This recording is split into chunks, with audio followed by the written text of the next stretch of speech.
Welcome, everybody, to episode number 9 of the podcast. We got a guest here. We're going to talk a little bit about starting in DDO and coming over to DDO from LOTRO. So, we got a guest here. You want to introduce yourself? Yeah, sure. Thanks for having me, man. I appreciate it. So, you guys may have seen the odd video pop up here and there under my channel name, which is Deployable Lover. Everyone always asks about the channel name. Where did it come from? I lost a really good friend years and years ago whose favorite game was Halo.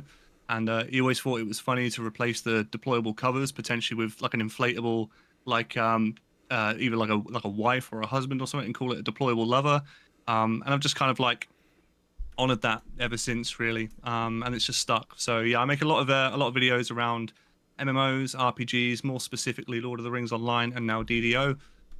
Fairly new to the game. Obviously, I'm sure we'll get into all that sort of stuff, but yeah, kind of a mixture of all things, really. I do anything from just talking about topics in game, things that I just generally enjoy about the game, criticism as well. I don't shy away from criticism coming my way and going, the other way. Yeah, and we'll But get yeah, into that for sure. yeah, definitely. So yeah, I won't take too much time waffling, but yeah, that's a bit about me. All right. So, I guess first question is did you start playing DDO? I know you've been, and how long have you been playing LOTRO? So yeah, so DDO was September, actually, end of September, because I think I still have the email confirming my registration for DDO. So yeah, September, and obviously I've been playing it religiously since then. Lotro was coming up to about a year and a half, very casually. I spent probably the last couple of months until I started playing DDO, probably playing it a bit more seriously, playing on the legendary servers. The legendary servers was, well, I mean, it still is. It was huge for us over here in the EU because otherwise, before then, we only had access to US servers.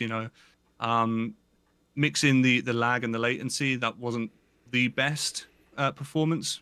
So we'll get into that, I'm sure.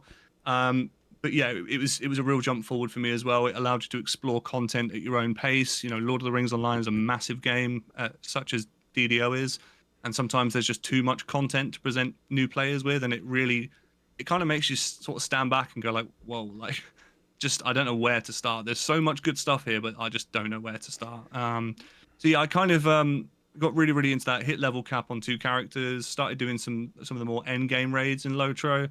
Um, and then honestly, I don't know what it was. I think I went onto the account management for Stand and Stone Games, and DDO popped up, and I'd seen some videos of DDO before, but like I don't know why in my brain I've never thought to just give it a go.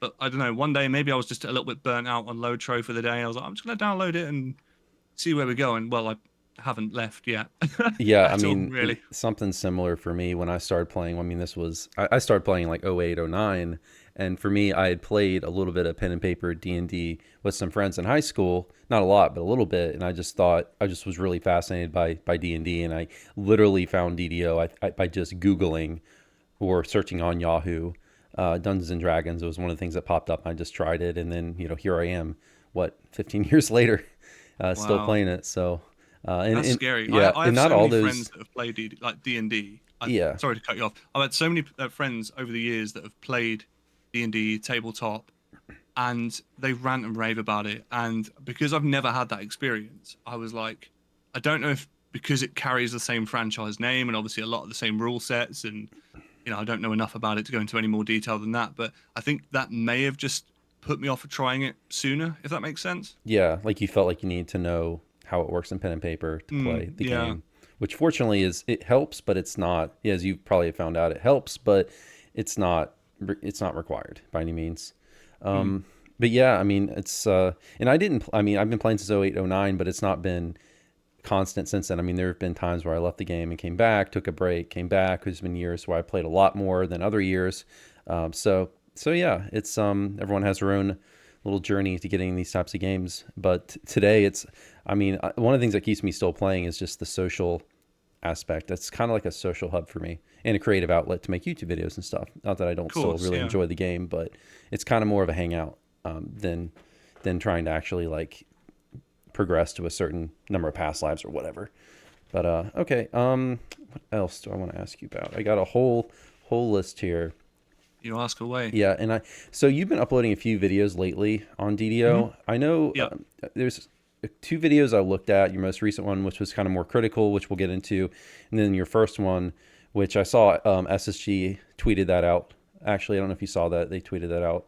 Your video. I saw Yeah, it after you mentioned it yeah, actually, and I went onto Twitter and I was like, well, I say Twitter, it's not Twitter anymore, is it? But I saw that and I was like, oh, okay. I was yeah, like, this is a nice surprise, yeah. yeah. So in that first video, you kind of talked more about what you liked, and then the second video was more about some things you were critical of.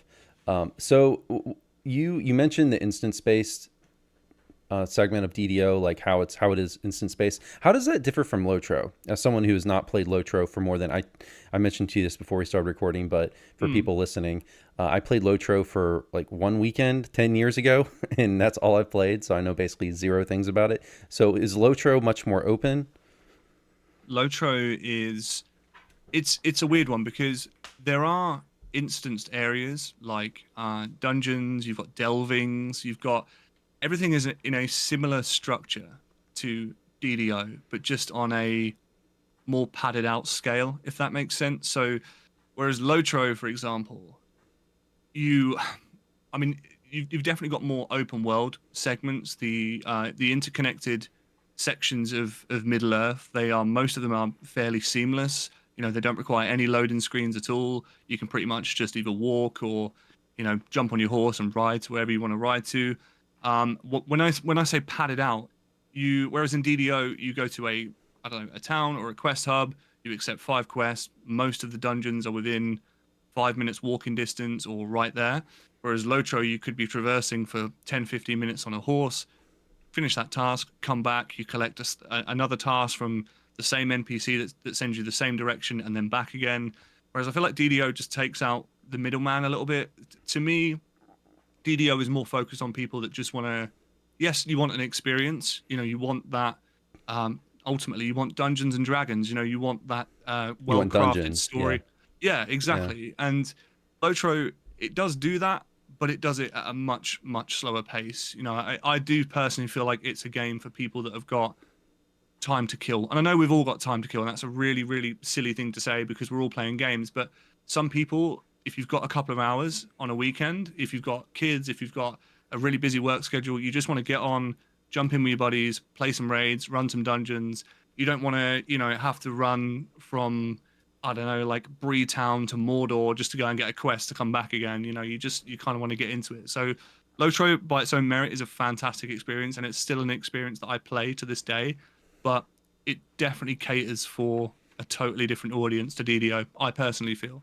Yeah, so it's basically the wilderness areas are much larger. Is it much more based on exploring versus just getting Yeah, straight to the dungeon? it's very much the way that I can describe it without drawing it out too much is if you've remotely read the books, if you've remotely watched the films, it's an ideal game for people to walk around, visit certain locations they've either only visualized in their head through reading a book or seeing it in a film and go, wow, I'm actually I've created a digital version of myself.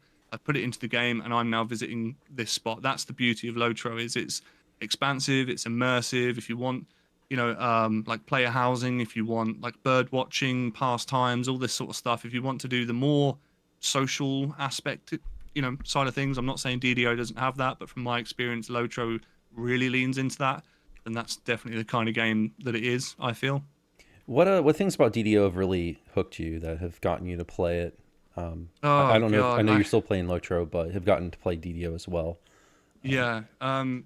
DDO initially for me was the combat. Um, I mean, you don't. Which is also a weird thing to say because I don't think you really get into like the bones of the combat until you're. I mean, even now I'm level 12 and I probably still haven't fully discovered what the combat can become. But I love the fact that everything is well, although it seems physics based with DDO, it feels like if someone shoots an arrow at you or casts a spell at you, you're going to see my cat any minute now just jump up Oh here, no, but that's ignore fine. him. Cats are welcome on Um, the podcast. We yeah, if had someone casts a spell at you, or Troy yeah, last podcast had his cat. It's oh, fine. he's a menace. Like he just does whatever he wants. He'll sleep all day, and then when I remotely go to do something, he's like, "Oh, like we're doing something now, are we? Like let's get up and do things." It's all good. So yeah, so I really enjoyed the combat. For me was more. just an instant, I guess, slap in the face. It was like, wow, like this is. I'm so used to just tab targeting, and I know there is an element of that within the game, but I'm so used to just like, um, you sort of target an enemy, you shoot, it always lands, or it'll either miss on the odd occasion.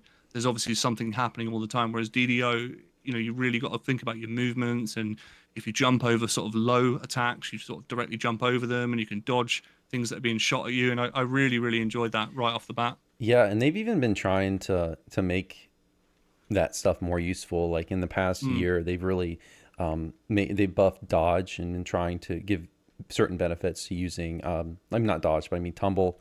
Certain benefits to actually rolling and physically moving in combat. They've been really trying to encourage that. But that's one thing I hear from a lot of players as well. Like, and I'm not very experienced when it comes to other MMOs. I mean, I've played a few, but apparently it's a rare thing to have this hack and slash type system in an MMO. yeah, it's even for other games that I've played in the past, like even like Final Fantasy 14 or like the odd time that I've played World of Warcraft, it is very much like you target something, you wait for your cooldown, you let things happen, they let things happen to you, and you sort of rinse and repeat. Whereas I feel like with DDO, to some extent, if you actually use your brain, you can kind of get ahead of certain situations without having to go through the same. I wouldn't say it's a mundane process because there's obviously a draw there in terms of combat in other games, but DDO just it feels a lot more authentic It's more like and Twitch natural. based. Yeah. Yeah, yeah, Yeah. yeah, definitely, definitely. I completely agree. Yeah. Like it's more based on not just stats, but actually the skill of the player behind the keyboard, perhaps. Yeah, and I know there's certain elements which I'm sure we'll get into when you're in dungeons, and the amount of times I've died to traps that I Oh yeah, yeah, felt yeah. like We'll I get I into that. quite Yeah. clearly avoided. Yeah. But as far as the combat goes, I must admit my favorite combat style now is my warlock. Just using Eldritch Blast, and I've got the cone form right now, which is like I don't know. It seems I used to like the chain a lot when I first started that at sort of low levels, but the cone just seems to hit everything like all the time. It's really consistent. Yeah, that's a good one for new players. You can just kind of use your Eldritch Blast and just get a town, not really have to worry about spell Yeah, points. yeah. Yeah, Because I think that's a the real good thing is as one. well, Start like with for a caster. I've always gravitated towards melee characters because I'm just like I'm way too smooth brained to actually think about like how to spec a caster or anything like that, So I've been looking at little guides, like obviously from yourself and some other guys in the community as well. And I was amazed with the warlock that hang on a minute, I can just hold my mouse button down, cast this ability relentlessly, and I don't have to use any spell points. I'm like, this is insanity. Yeah, And pretty much. that just hooked me like straight away. I was like, wow, like, and then not to draw this out too much, but with the cone, it hits targets like way higher than you as well. Like providing you're facing them, it like hits Yeah, stuff on ledges, and I'm like, what? This is nuts.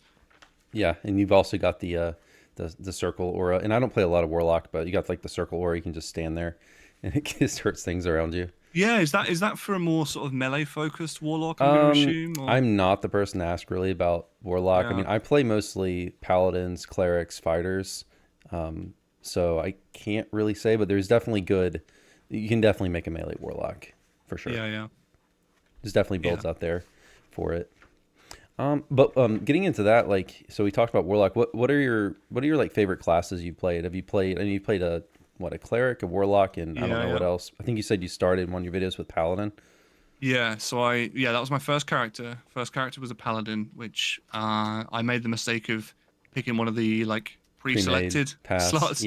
Yeah, Yeah, that is had like, no idea. well, that's been such a debate in the community because like the devs have gone back and forth with players on the forums about that, and like because it is a new player trap completely, but at the same time, it's also a way for someone who just wants to try out the game, like they see it on Steam or Yeah, whatever, they can quickly jump into the game and not have to like do because let's face it, 90% of people who just see DDO for the first time are not going to want to like research a build and do all this before they even start playing. They're just not going to play it. So no, it gives like an exactly. easy way for people to jump into the game quickly, even if it is not an optimal build. But at the same time, it's like they get into the game, they're playing on normal, and they get to like level 10, and then they find out, oh, my build is not Exactly. viable.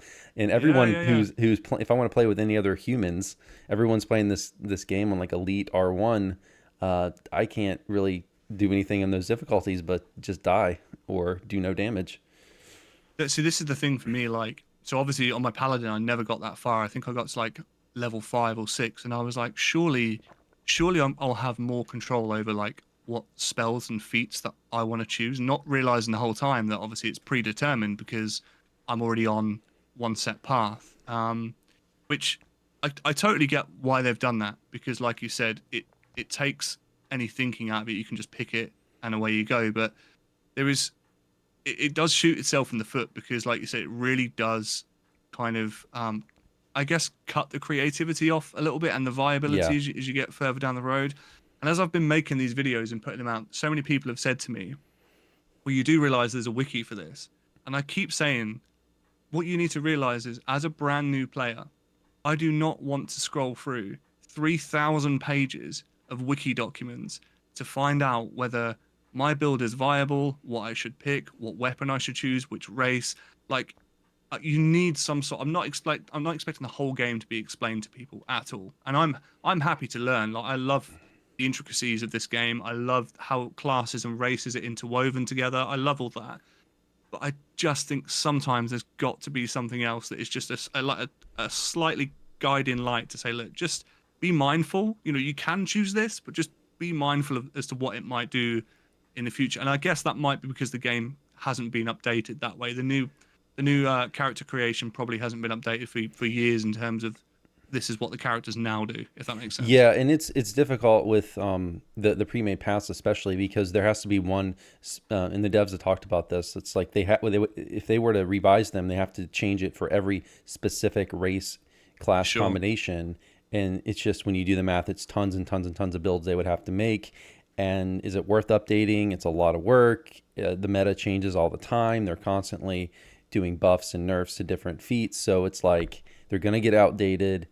I think the dev stance on this is they're not really going to touch them. They're just going to leave them Yeah. there, because it does do what you mentioned. Like, it does get someone into the game quickly, and new players. And I think vet players kind of lose this perspective. Like, oh, before you start playing, you need to get a build. And it's like, guys, like, from a new player's perspective, they're not going to do that. Like, they're just not Of going to course they're play the not. game. They're just not going to Yeah, play the game.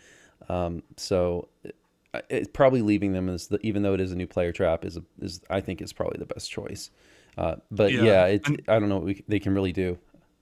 well, this is the thing. So I jumped to my paladin. Obviously, I realized that. Sorry, the cat's harassing me now. I Sorry. realized that I got to level 5, and I was like, well, I really don't like the fact that I don't have that much choice over like what I'm getting. And at that level, you don't get an awful lot anyway, you know. Then I changed. I made a hunter. I like the idea of this kind of like dual wield, you know, and then like having a bow additionally. Um, and then I don't know if this is controversial to say, but I just really didn't like the ranged combat in this game, like at all. I don't think it's bad at all for for a game of this age. I think what it manages to do is fantastic. And if it was bad, I really, really wouldn't be playing it. But there was just so many moments where I was like, huh, that arrow definitely should have hit something, or like Yeah, I'm firing at that object, even if it's a lever, you know, like one of the target levers, and I'm like, I'm definitely hitting this thing. Nothing's happening. And I was like, this is just way too inconsistent for my liking, you know. But I'm sure there are people out there like at Endgame where you get better gear for it. Maybe you get faster firing bows and stuff like that, and it's probably better. But yeah, early on, I was like, this is probably not the one for me. gotcha. There can be issues with, say, like what we would call dry firing, like you cast a spell and because of lag or server issues or whatever, it just doesn't Yeah, connect. Um, yeah. yeah. But so I guess to finish off the question, so went to Hunter, respect that because obviously And that you mean just Dark Hunter, wasn't. right? Dark Hunter Ranger archetype. Yes, I believe so. Okay, Yeah, because there's two, just isn't making there? sure. Yeah. So yeah, respect that 'cause it just wasn't for me. And then I made my cleric, which I loved and still do love. The issue I had was by the time I got to level 7, Cormier had just come out, and I was like, do I just like cut my losses early on? Level 7 isn't huge, you know, it's not a massive achievement. So do I jump on the server with a better performance because I'm already VIP anyway? Um, so I just did. I just decided that like, I'm going to leave this class here for the time being. As much as I love it, I love being able to heal myself. I specced into two-handed fighting. I was really enjoying like the great axe and great sword. I thought it was really really cool with the cleric. And I said, look, I'm just gonna, whilst I've got nothing to lose, I'm just gonna see what Cormyr offers. And then yeah, I've started my Tiefling Warlock, and I've been with her ever since. No, you definitely made the right choice. 7 is not very much progress to lose, and Cormier is only going to get better, and it's by Yeah. far the most populated server right now. I don't know if are you playing in groups or are you mainly soloing for now? No, I am. There's been one time where so I've joined a guild. I got invited to a guild really early on, which has got absolute quadrant of buffs that I can't Yeah, even tell you what they do yeah, half the time. They're just everywhere. There's been one quest, I think it was the Temple of Elemental Evil, that I've had some sort of help and guidance with a couple of times, but the rest of it has purely just been solo.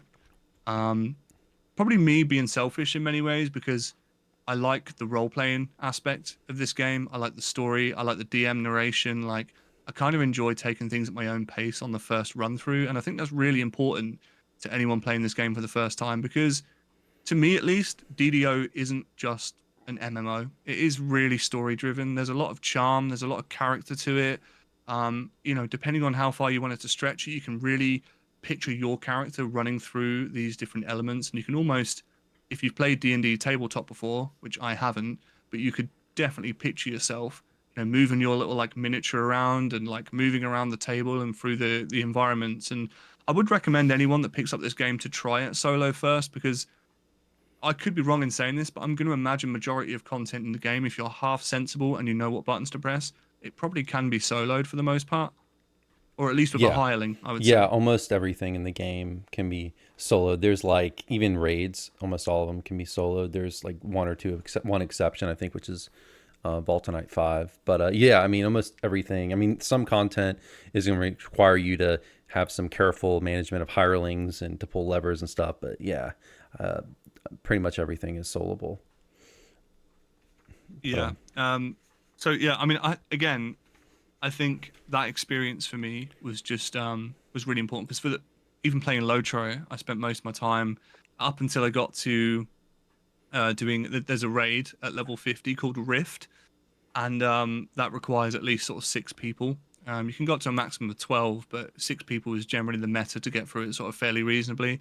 And then I started grouping a lot more. Whereas right now in DDO, I'm kind of just taking my time at my own pace because we'll get onto this as well, I'm sure, but I still don't really know where I need to be at what level. Like, as much as the adventure compendium is there and you can follow certain things, sometimes it feels like, okay, this quest is suited to my level, it's given decent gear. Then in the same area, I've got a quest that's like level 15 and then one that's level 6. And I'm like, yeah, I think I should be here, but I'm really not sure if I should be here. because the difficulty is feels different. Is Yeah, that well, what it is? some of them are like, Because generally you want to be what most people do is run 2 levels over. So if you're level 7, you'll be running base level 5 quest. But the difficulty does vary because the newer the content is, the harder it tends to be. So if you run yeah, something like, I don't know, gatekeepers at level 3, it's going to be a lot harder. Well, gatekeepers level 3 quests at character level 5. If you run that, it's going to be a lot harder than just the free to play really old level 3 quests. So it, oh, it, that's it true. can Yeah. vary. It does vary by age of content. It's just because the old content just hasn't been scaled up in a long time, and just power creep over the years has caused it to feel easier. That Whereas the would new make a lot of content sense takes that into then. account. Yeah. Yeah, that would make a lot of sense because when I went to do the gatekeeper quest initially, that was very much like, wow, okay. Not all of these seem particularly hard, but there were some quests in there. Like, I think I said about it in one video where there was like the magma brute, and that was like probably Yes. your first like real challenge, you know? Yes. What's really funny Um, is you mentioned that brute. That brute. So we had a hardcore season. I don't know if you know what hardcore DDO I'm servers were, familiar with the but it was term. like a Yeah, permadeath yeah. server, and there was almost a meme about that magma brute. And the gatekeeper says it killed so many people because when they Oh, I have the can hardcore imagine. server in DDO, it's not it's different from the lantern thing they're doing now. But when they did the previous hardcore servers, which haven't done this year, but so the last one would have been like end of 2023. They did this, but there's a little scroll on top of the screen every time someone dies on the server. It says X person died to this thing. So we just saw Oh, the that must magma be break. this. It's Is that the same thing that's popping up on Cormier with the Lanterns event? That's like a yeah, it's semi-hardcore similar. thing, right? I think they do also pop it up on Cormier. I'm not playing on Cormier currently, but yeah, that's what I've heard. It's the same type of thing. Yeah, But it was almost a meme with that Magma Brute from Gatekeepers. It killed so many players. I think that was Hardcore Season 8 was the last one I played. I'm not surprised. That thing, the game does not prepare you for that. Like in this, no fault of the game at all because it's brilliant, but you've gone through so many menial like enemies and menial tasks. You know, you're mainly fighting kobolds and spiders and all that sort of stuff, and then you jump into this quest. You're like, oh, it's just an abandoned mine shaft. Like, what could go wrong? And there's a couple of golems that you're like, oh, I activate them. I'll dust them off quite quickly, and then it's just fire, dude. There's fire. Yeah, There's lava, danger, everything else, and then there's is it Mesprits as well? Is that the right term? methods. Or am I... Methods? Yeah, yeah, yeah. So they spawn as well, and I'm like, okay, I'm really, really in danger now. Yeah, I died really early on to that. It was Yeah. horrific.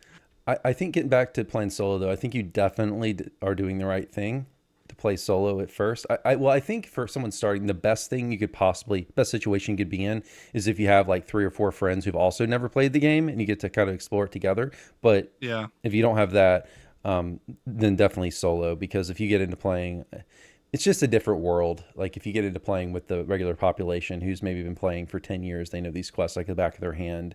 You know, they have all the best gear ready to go. It's just a Is different it world. I don't want to chuck a question at you too early because I'm No, sure please ask there's some anything you time want. for that. Is there when people have played this game for so long and they've, like you just said, they've got the best gear, if a new person was to come along and say, "Hey, can you help me?" Is the community more just sort of meta focus, like we're just going to get from point A to point B as quick as possible, get the mission over and done with, get the XP and get out, or is it like, "Hey, this is what this is and this is what this does," and like is I don't know if there's like grounds for explanation or if it's like I'm just going to help you, we're going to get through this, and you're going to thank me later. Like I don't know if it's that sort of thing. Yeah, I mean there are I would say the vast majority of players, if you speak up as a new player and say, "Hey, I'm new, I don't know this quest," the vast majority of people are like they're very passionate about this game. They're going to want to help you and teach you. But I Yeah. mean, Okay. sometimes not every time. There might be situations where like someone throws them an LFM and they're just in like they just got from home from work. They just want to speed through some quests, for some XP. They may not be in a mood to teach at that time. And there's definitely groups that are like super, like they want to be really efficient with their XP pots or XP potions that they might have bought from the store. So they don't really want to slow down. But I would say the vast majority of the community, though, is very open and willing to teach new players, especially with a game like this, because we know that, actually, Josh Strife Hayes did a video on DDO like a year ago, and he talked about this a bit. But we know that as a small MMO, we need to attract and keep and recruit new players and keep them playing, because Of if we course. don't, the game's going to die and we're not going to get to play it anymore. So I think a lot of the community kind of instinctively knows that, so they're very very willing to actually take new players under their wing. And there's a lot of guilds that are always recruiting. I know, I'm always trying to get new people to come run raids with me, because I run raids every Saturday at 3 Eastern time.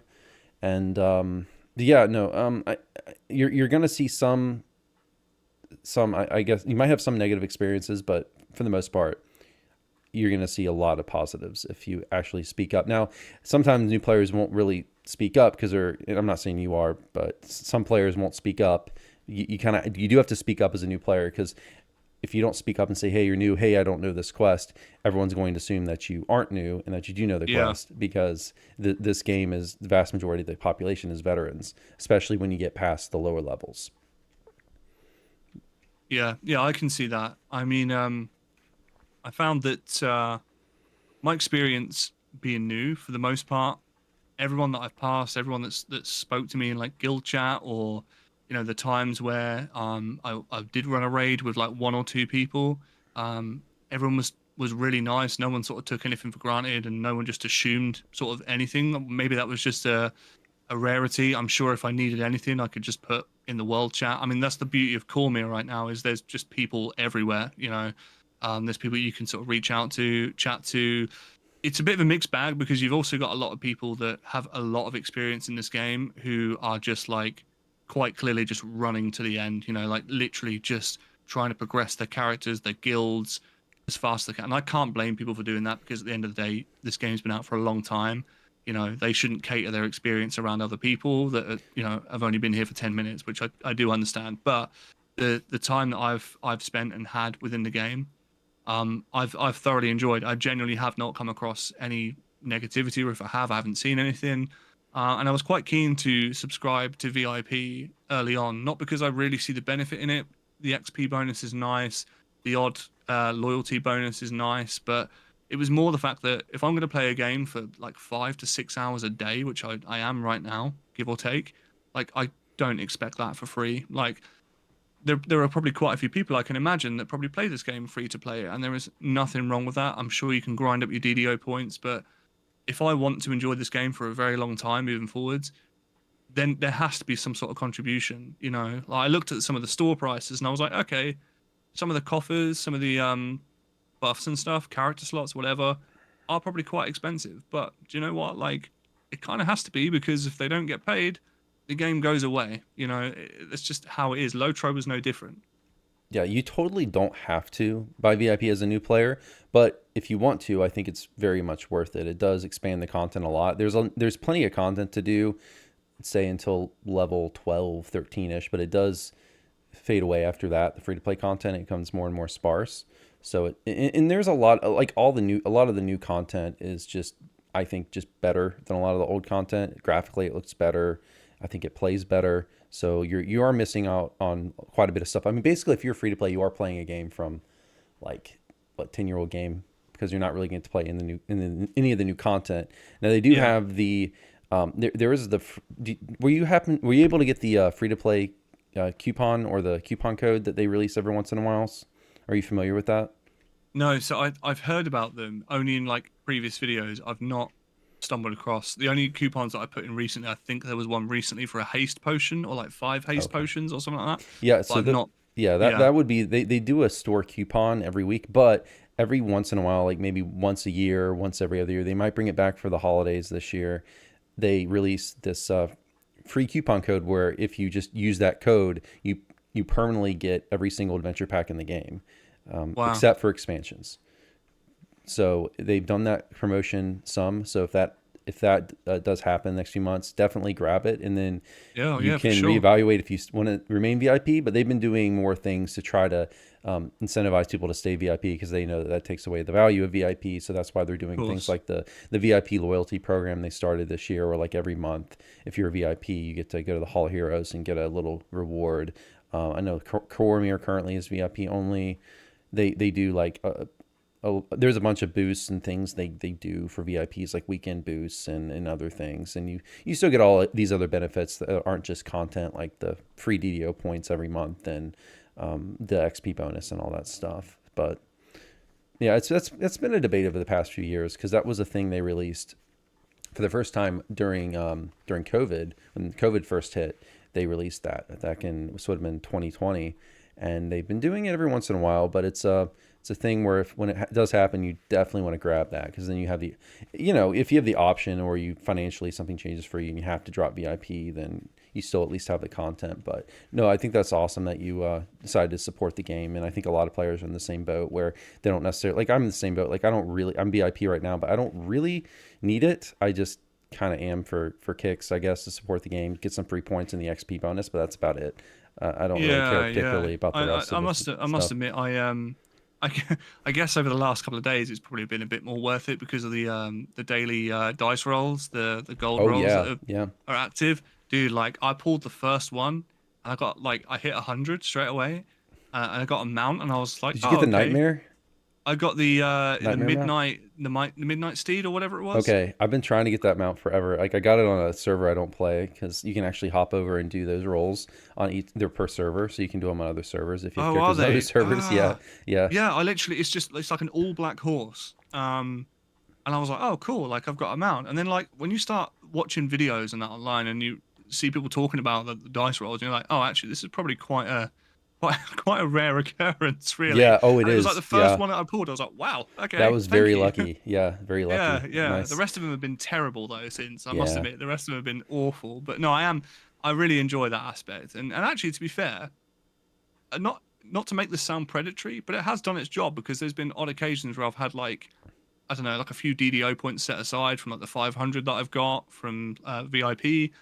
And I've gone, oh, like I'll buy some more. And then eventually you kind of like, oh, maybe I'll buy some more. And then like, it kind of leads into that sort of process. So yeah, whilst I'm having fun, I'm more than happy to support a game that I enjoy because like I said, there's no box price on the game anymore. It's not as if you're paying 50, 60 pounds to pick the game up anymore. Yeah, at the end of the day, it's nice to have free to play players there to fill up the population, but people have to spend money or the game's going to close. It's just Of course, the yeah, way it works. absolutely. But if you want Yeah, to play, absolutely. for anyone listening, if you don't want to play free to play, you totally can. I just started a little project where I'm doing like a pure free to play account just to kind of experience what it's like for most new players who choose to just play free to play and see what it's like. But yeah, what else? I can guess we can move on. I don't know what else to talk to regarding that. Let's see. We already talked about that.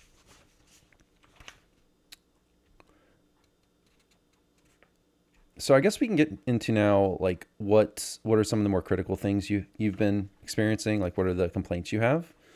Yeah, You mentioned in your video, I guess is part of the character creation, but soloability rating I know is one of the things you mentioned, like how it yeah. says, like under sorcerer, I think it says very challenging for solo ability on the character creation when sorcerer is actually veteran players would consider sorcerer one of the best solo classes, to be honest. Yeah, I think and not to say that you've said this any differently, but I think just for clarity, when I say I'm being critical, it's more just observations that I've made that I think newer players like myself would struggle with. I don't feel like it's anything the game has necessarily done wrong because I really fully understand that people can go out of their way and research this sort of stuff. Excuse me, my cat is just being an absolute. Come here, mate. There you go. It's all good. Yeah, so with the solo ability of classes, having that there, I personally feel like it does more hindrance to people's class fantasies and potentially the game than it does good because it's obviously there for good reason. It's there to say, look, if you want a slightly easier time, try something like this. Try, I don't know, maybe a paladin or something like that. Something like fairly, I wouldn't say straightforward, but fairly, run of the mill if you like, or a bit more linear to begin with. Yeah, and to be Whereas, fair, for the yeah, devs who maybe put like say challenging on sorcerer, it's probably they're probably doing. I mean, from a new player's perspective, maybe that is the case because you don't know how to build it properly, and the lack of self healing for someone like a class like sorcerer may be challenging because new players don't know how to overcome it. So there is going to be. So I'll try not to be too critical. Maybe I was being too critical earlier about that rating, but from a new player's perspective, maybe it's challenging, but it's hard to put like a yeah, brick rating it's because it depends so much on how you build your character because it's so easy to to really mess up your character in this game, which is one of the I think biggest challenges new what's players important to face. bear in mind as well that I thought about was if I'm quite adventurous, like anyway with most games, that I'll quite happily like, try most things, and unless it fails, I try something fairly simple to begin with. Once I'm a bit more comfortable, I sort of go back in. But there are people out there that will see like challenging underneath a class they want to play and just straight up won't play it, like won't try it ever, and that could be the ideal class for them. That could be something they really really enjoy. So honestly, it is probably more of a nitpick, but I definitely found like, um, I guess I was comparing like my warlock to a sorcerer, even though they work very differently because obviously one you're heavily relying on spell points with a sorcerer compared to warlock where you can just run around and blast everything. Yeah, But to me, a warlock wouldn't have been the class that I would have drawn myself to in any game straight off the bat. I kind of had to do a bit of research and I was like, oh, okay, this seems sort of semi-viable. Whereas I gravitated towards a standard, cleric, two-handed fighting cleric, and then I think I've tried, like I said, a hunter before using dual wield swords, and I probably I had a good time with a cleric, but I'm having a far better time now with a class I never would have thought of trying, which is the warlock. So I do think, to an extent, the game, as much as it tries to help people by saying, "Hey, just be mindful, this class could be a little bit more challenging." I do think sometimes it might be a bit better to just leave that up to interpretation, if that makes sense. I don't know if that's yeah, no, translating the correct way. and especially for free to play players that are just going to be running normal because that's what they're locked to, unless they're Yeah. grouping. Really, just play whatever. I always tell people just play what you're most interested in or passionate about, because you can make some classes are more difficult than others, but at the end of the day, you can make any class work as a new player. It's not like so Yeah. important that, oh, you have to stick with paladin or you have to stick with cleric. If you want to run an alchemist, run an alchemist. Just find I would say get some input, find a good build. But if that's what you want to play it. I think with the introduction of, well, I guess my introduction to hirelings as well, as much as they can be an absolute pain in the backside and completely useless AI wise, like having them there, especially as a cleric, to just heal you, like as much as you do have to think about, okay, I've got a class here that potentially can't heal myself. 9 times out of 10, if you're sensible, you've managed your hireling correctly, or maybe you picked up some scrolls of healing and you've leveled up your use magic device, then you can look after yourself in many ways. So, but again, I guess that's a minefield, because that's not something right off the bat that someone's going to pick up the game and go, huh, I need to think about all of these things as I start to progress this new class, you know? I don't know if they're starting new players off with a hireling in their backpack. I almost wish they would do that, or add something in Korthos that kind of points players towards the hireling vendor more, because it is extremely important for most new players to use Yeah. a hireling, Yeah, because totally agree. it's so difficult for a new player. They're not going to have potions. They're not going to have any money, platinum in game to buy potions or scrolls, even if they can use, say, scrolls or wands or whatever. So they're really going to be reliant on a hireling, at least in the most important part of their experience, which is determines if they're going to continue playing or not, which is Korthos, right when they start. They need to have someone to heal them. If you're playing a fighter or sorcerer or whatever, you're not going to have any way to heal yourself right off the No, of bat. course not. So hirelings are just basically free in game. They're so cheap. And yeah, I mean, they're not perfect, but they will follow you around and heal you. And sometimes they'll mess up, but the vast majority of the time they'll do what they need to do, which is hit you with a heal every once in a while. Or worst case scenario, you may have to actively tell them to do it, but they can still heal you Yeah, nonetheless. and I'm finding more and more you kind of get to learn the quirks of the game, and you get to learn the quirks of, actually, do you know what, this hireling would be best suited to just wait for me at the start of the dungeon, and then if I die, you can just come to me, resurrect me, and we'll rinse and repeat, sort of thing.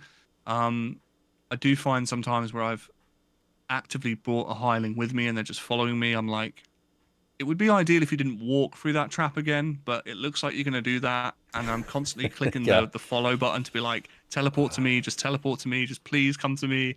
I'm just spamming this little green button with footsteps, like, please just come here. But no, other than that, they do their job. But you are right. Like, I don't know if the game emphasizes enough how important these little things are. And again, look, the developers, they can't get it all right. They're a small team. It's a very old game. A lot of the stuff that we've already spoke about is fairly outdated. But I, this is probably going to sound really controversial, but I feel like a lot of the stuff that needs updating in the game is in relation to the new player experience, just because otherwise the game will just remain the same population, or it will begin to just dwindle over time. You have to absolutely look after the people that have been here for a long time and that have been loyal, absolutely, like, without question. But if you don't make that gateway big enough to, or easy enough to get people through initially, you are just going to hit a wall every single time. And there are people that have commented on my YouTube videos that even at the installation, dealing with DirectX and all of the other hurdles there, they've just gone, oh, do you know what? Like, this isn't for me. And if that's the patience that people have got with games nowadays, I don't know if it's just because games make things, I guess, really, really easy for the most part now in terms of installing. If you use Steam, for example, you just click a button, it's done, you load it up.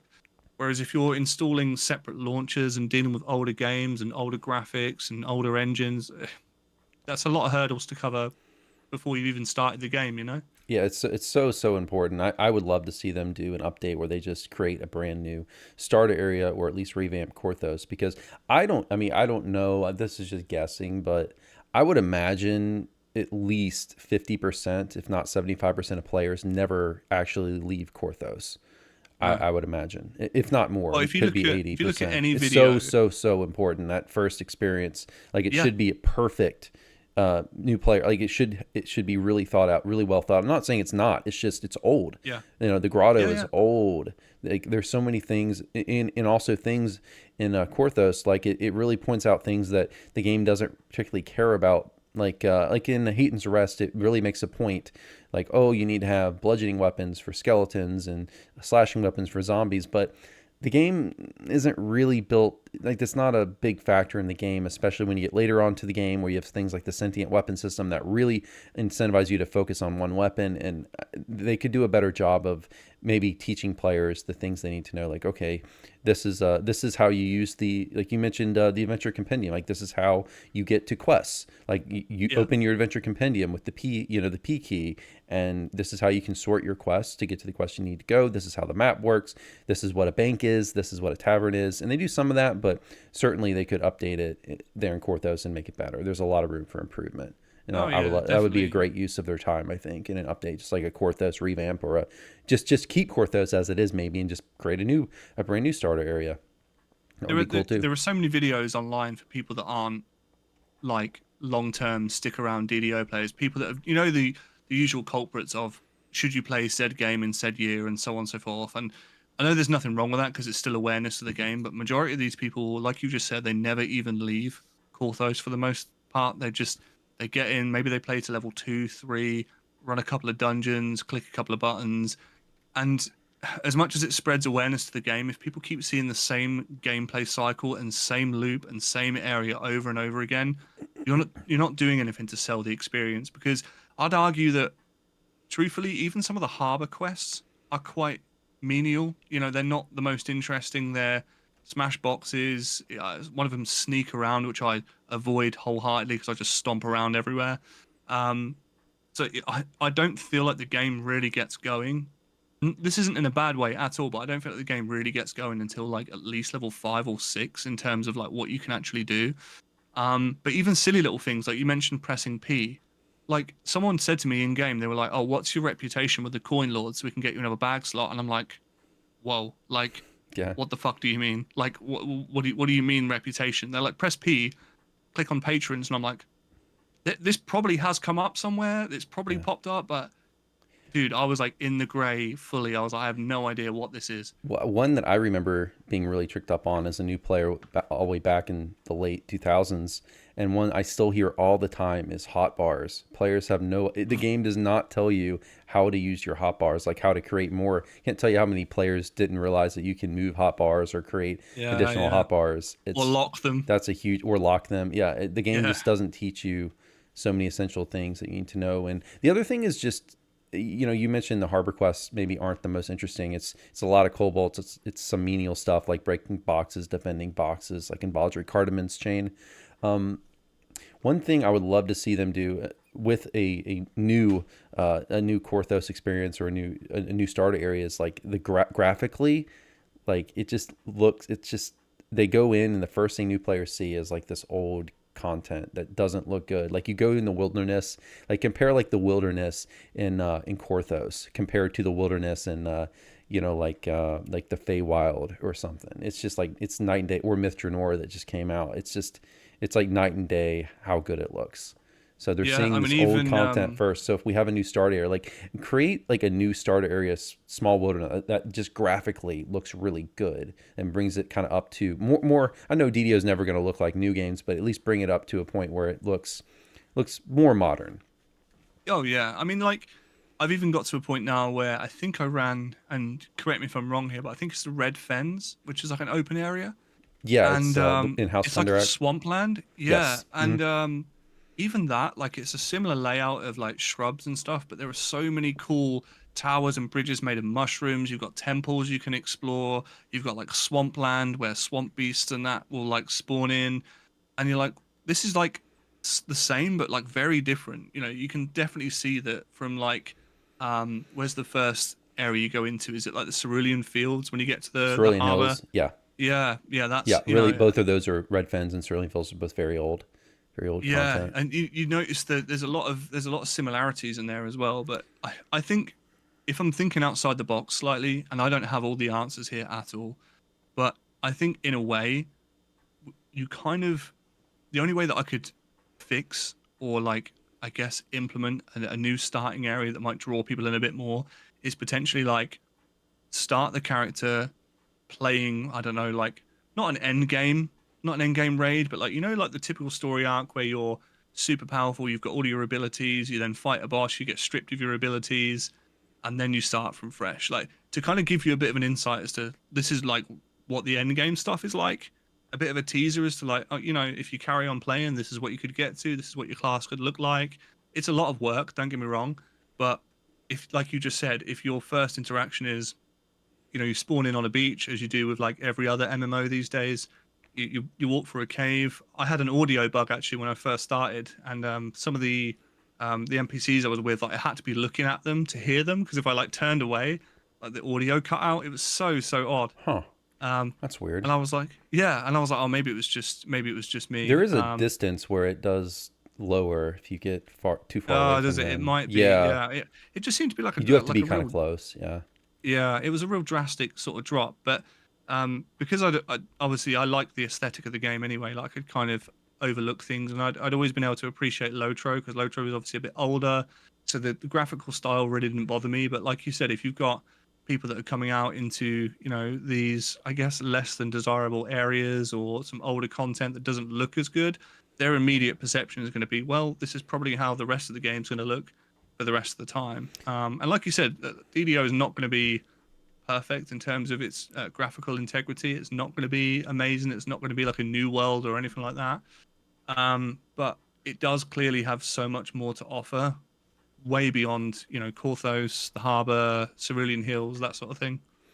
Yeah, for sure. And how high is your current character? Like are you at 7 still as your highest level? No, no, I'm halfway through level 12 now. Okay, so you're right. I don't know.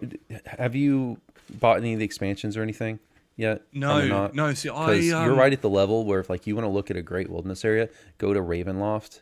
It has okay. a amazing wilderness area, but it's an expansion. But hopefully here, coming here pretty soon in about a month, they'll have some Black Friday sales. Often they get the older expansions and bring them down to like 99 DDO points each. So if that happens, you should definitely jump on those. Yeah, yeah. I've seen But people mention Ravenloft that is online just actually. yeah, Ravenloft is a big one. It's just beautiful, the wilderness area, and the quests are amazing. I mean, most players consider Ravenloft to be, in terms of content design, the best content in the game. Still, I think most players would still rank, not all, but I would say most players would probably rank Ravenloft still as their favorite expansion.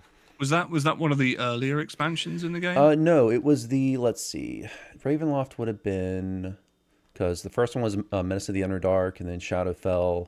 Was Ravenloft I think Ravenloft was the third expansion, so it is one of the older expansions. Yeah, so there's been what, 7 or 8 now, It's something like that. interesting. The only reason I asked that is because in Lord of the Rings Online, not to make it all about this, obviously it's a DDO chat, but one of the held in highest regard expansions there are is Mines of Moria, which was the first expansion in the game. And still to this day, if you ask anyone, outside of maybe Mirkwood, is one of the areas that you can traverse through. Everyone will say that one of the best expansion, best experiences, best most well crafted environments is the Mines of Moria. And so it's just interesting to see that what some of the newer content in DDO is doing compared to obviously like Lotro, because some of the newer content in Lotro, especially like Corsairs of Umbar that came out, was really lackluster for a lot of people. It really didn't hit the mark. Yeah, like I mean, for me, my personal favorite expansion is the first one, Menace of the Underdark, and I think most players would put that probably in their top 3 at least. Most would put Ravenloft at number 1. With the newer ones, it's been a little mixed because Isle of Dread was a big hit. A lot of players really loved Isle of Dread. I would say most players would put that in their top, probably their top 3. Feywild was also pretty well received. That one came out. I think Feywild was it the either the fourth or the fifth? I think the fourth. And then Myth Trenor was kind of a mixed bag, which is the newest one. Not a bad expansion, but I think players loved, like the wilderness area was amazing. The quests are good. I think players overall were pretty disappointed in the raid. And the other big thing is the loot drop rates. A lot of players are, that's kind of the big thing right now with Myth Trenor that a lot of players are talking about. So that one's Okay. a kind of a mix. It's kind of a mix. Like the new ones are still good, and then some of the lowest received expansion for sure that players pretty routinely put last is one of the oldest ones, the second one, Shadowfell Conspiracy. I think most players would put that last just because it kind of lacked content, and there's a few things in it that players weren't big on, like some of the graphical things and some of the quests, and it didn't have a raid, and Right, right. But yeah, so it's kind of a mixed bag if that answers your question. Yeah, yeah, definitely. I was just curious really because obviously when you get to level 7, you get the notification to go to the Isle of Dread. And I was like, cool, like this is really intuitive. I've got to a certain level, the system's gone, you can now go here. So you make your way over to the harbor, I think it is. You click on the NPC and they're like, right, right at the last minute. By the way, if you want to go over here, you need to buy the expansion. And you're like, okay, like I get it. It's a nice segue into the content, but it just pins the quest there the whole time until, at least from what I've Really, seen. I didn't know Yeah, that. So it notifies yeah, you even if it's you don't own it. if you don't own it, it Huh. says to you your character. No, what does it say? Something is awoken in some area. So and so needs help. And then on the right hand side, you can probably clear this, by the way, but I've not managed to do it. And yeah, even if you don't own it, you can still speak to the NPC to, I guess, port yourself over there. But you just can't. You get to like the last clicky to say, yeah, take me, and it's like you need to pay us money, basically. Okay. Um, You faded out there for a minute. I think our connection got a little screwy, but mhm. I think we're fine. Uh, you got blurry there and stuttered for a second, but your picture how's did. things now? I think it's fine now. Yeah, cool. Okay, I Okay. think we're Yeah. Did good. you catch the conversation? Or You, are why we don't you good? say it one more time because I'm not quite sure. Yeah, yeah. So basically, with the Isle of Dread right now, you as someone who doesn't own the expansion pack, it will give you the notification. So it will say, you're level 7, you can transfer here if you want to, but a quest will remain on the right hand side, Mhm. and it will stay there consistent. I've not managed to actually move it or delete it. It just stays there the whole time. So you can chat to the NPC, you can get right up until the point where you can be transferred to the Isle of Dread, I presume, and then it's like, you need to pay us now. Yeah, I'm not sure if you can just check so you can't check the box to get it to go away because I see that as I level, but I've never I see the pop up and I just ignore it. I've never paid any Yeah. attention to it. It's probably user error. It might be something that I can just check Huh. off, but everything else that has popped up, I've just been able to sort of click and then it goes away. Whereas this seems to just be like there, but like I said, it's probably just Yeah. me being new and not really knowing what I'm doing. Yeah. Um. All right. Well, so I guess one of the next things I wrote down here. What do you think in terms of like quest difficulty? Are you having because we talked about before like old content being a little easier than the new content, but what do you think in terms of like what difficulty have you been playing, and what do you think in terms of like the difficulty that the game offers?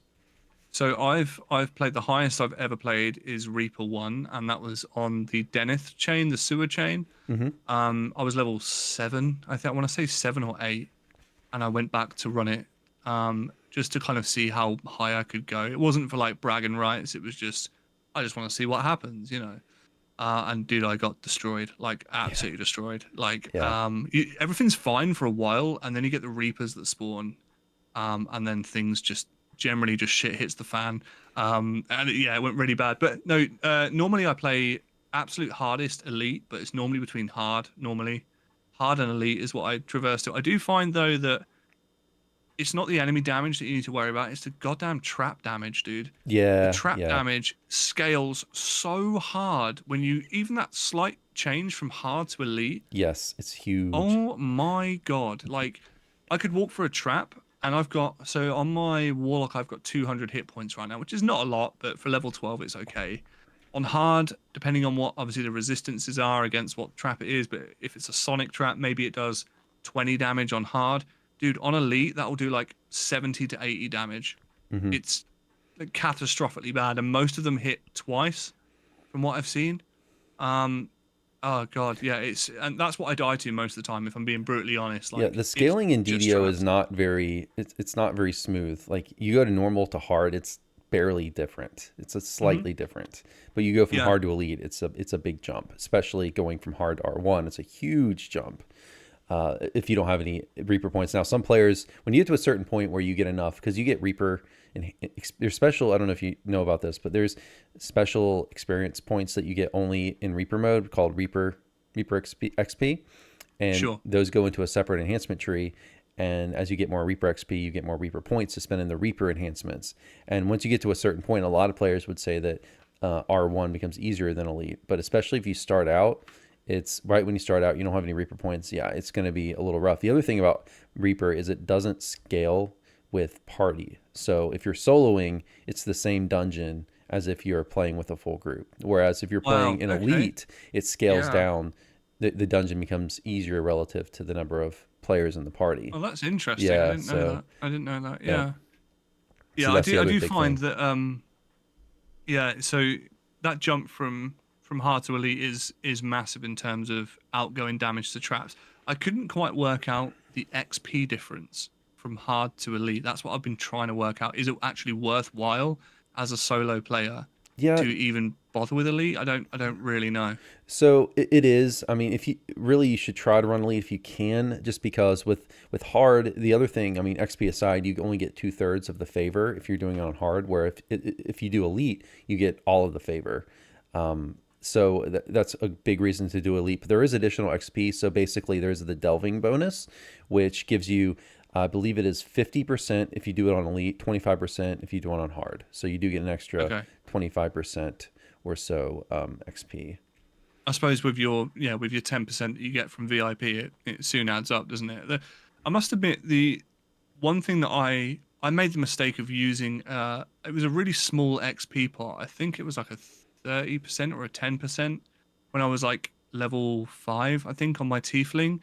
And oh dude, it changes the gameplay dynamic entirely because you spend less time enjoying yourself and more time focusing on I need to just smash as many quests out as possible Yeah, to make this worthwhile. And I really didn't like it. I was like, maybe when I've experienced everything, then I can come back and save my pots. And because again, I don't know my build, I don't really know what I'm doing in like day to day. I don't know the most effective way to quest and level, so it's kind of redundant.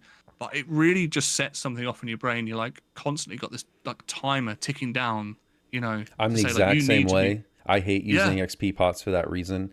It makes me feel like I have to rush and zerk, and that's what it does. I mean, being based on time, it incentivizes players to go as fast as possible and not actually like take your time and kind of smell the flowers.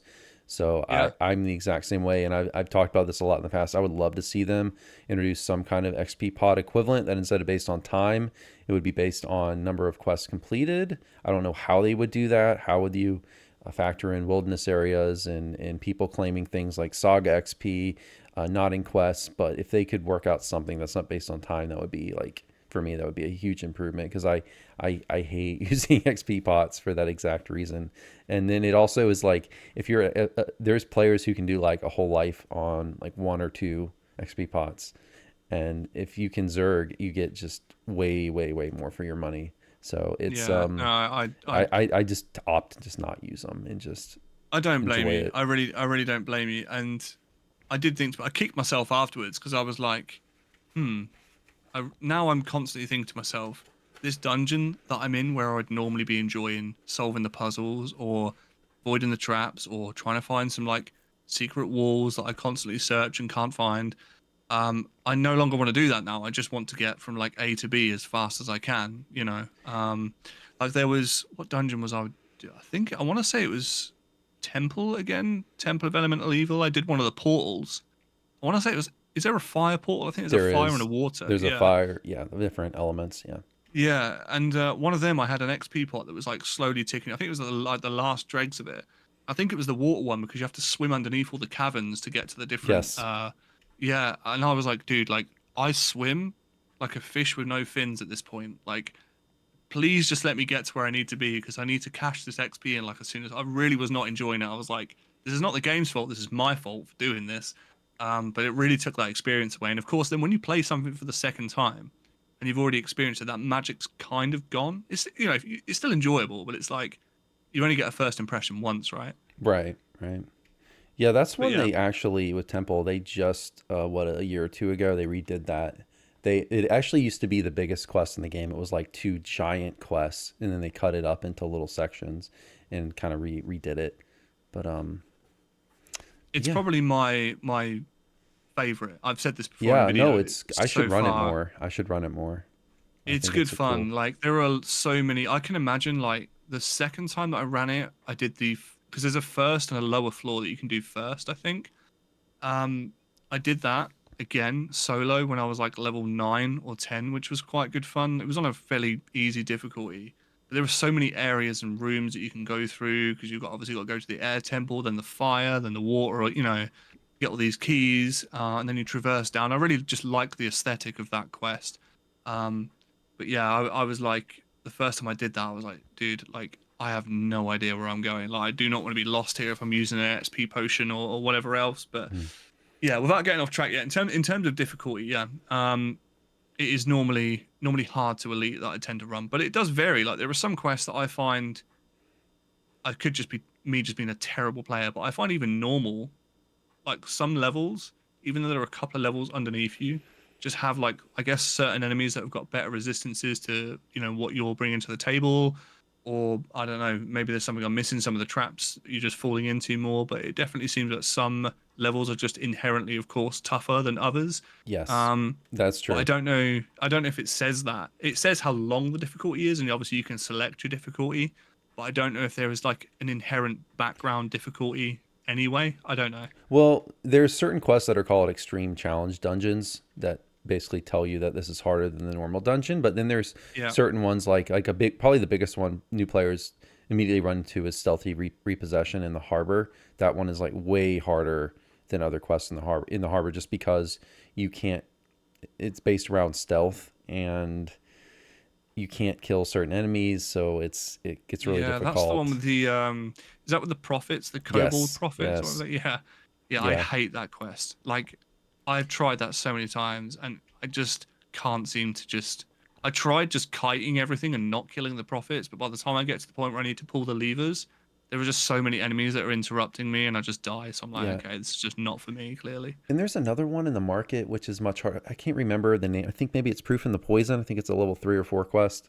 Yeah, yeah. I apologies if I'm wrong here. Maybe someone in the YouTube comments can correct me, but it's much more difficult than Yeah, so normal. that quest right there, I remember it fondly because I only obviously run it a couple of days ago.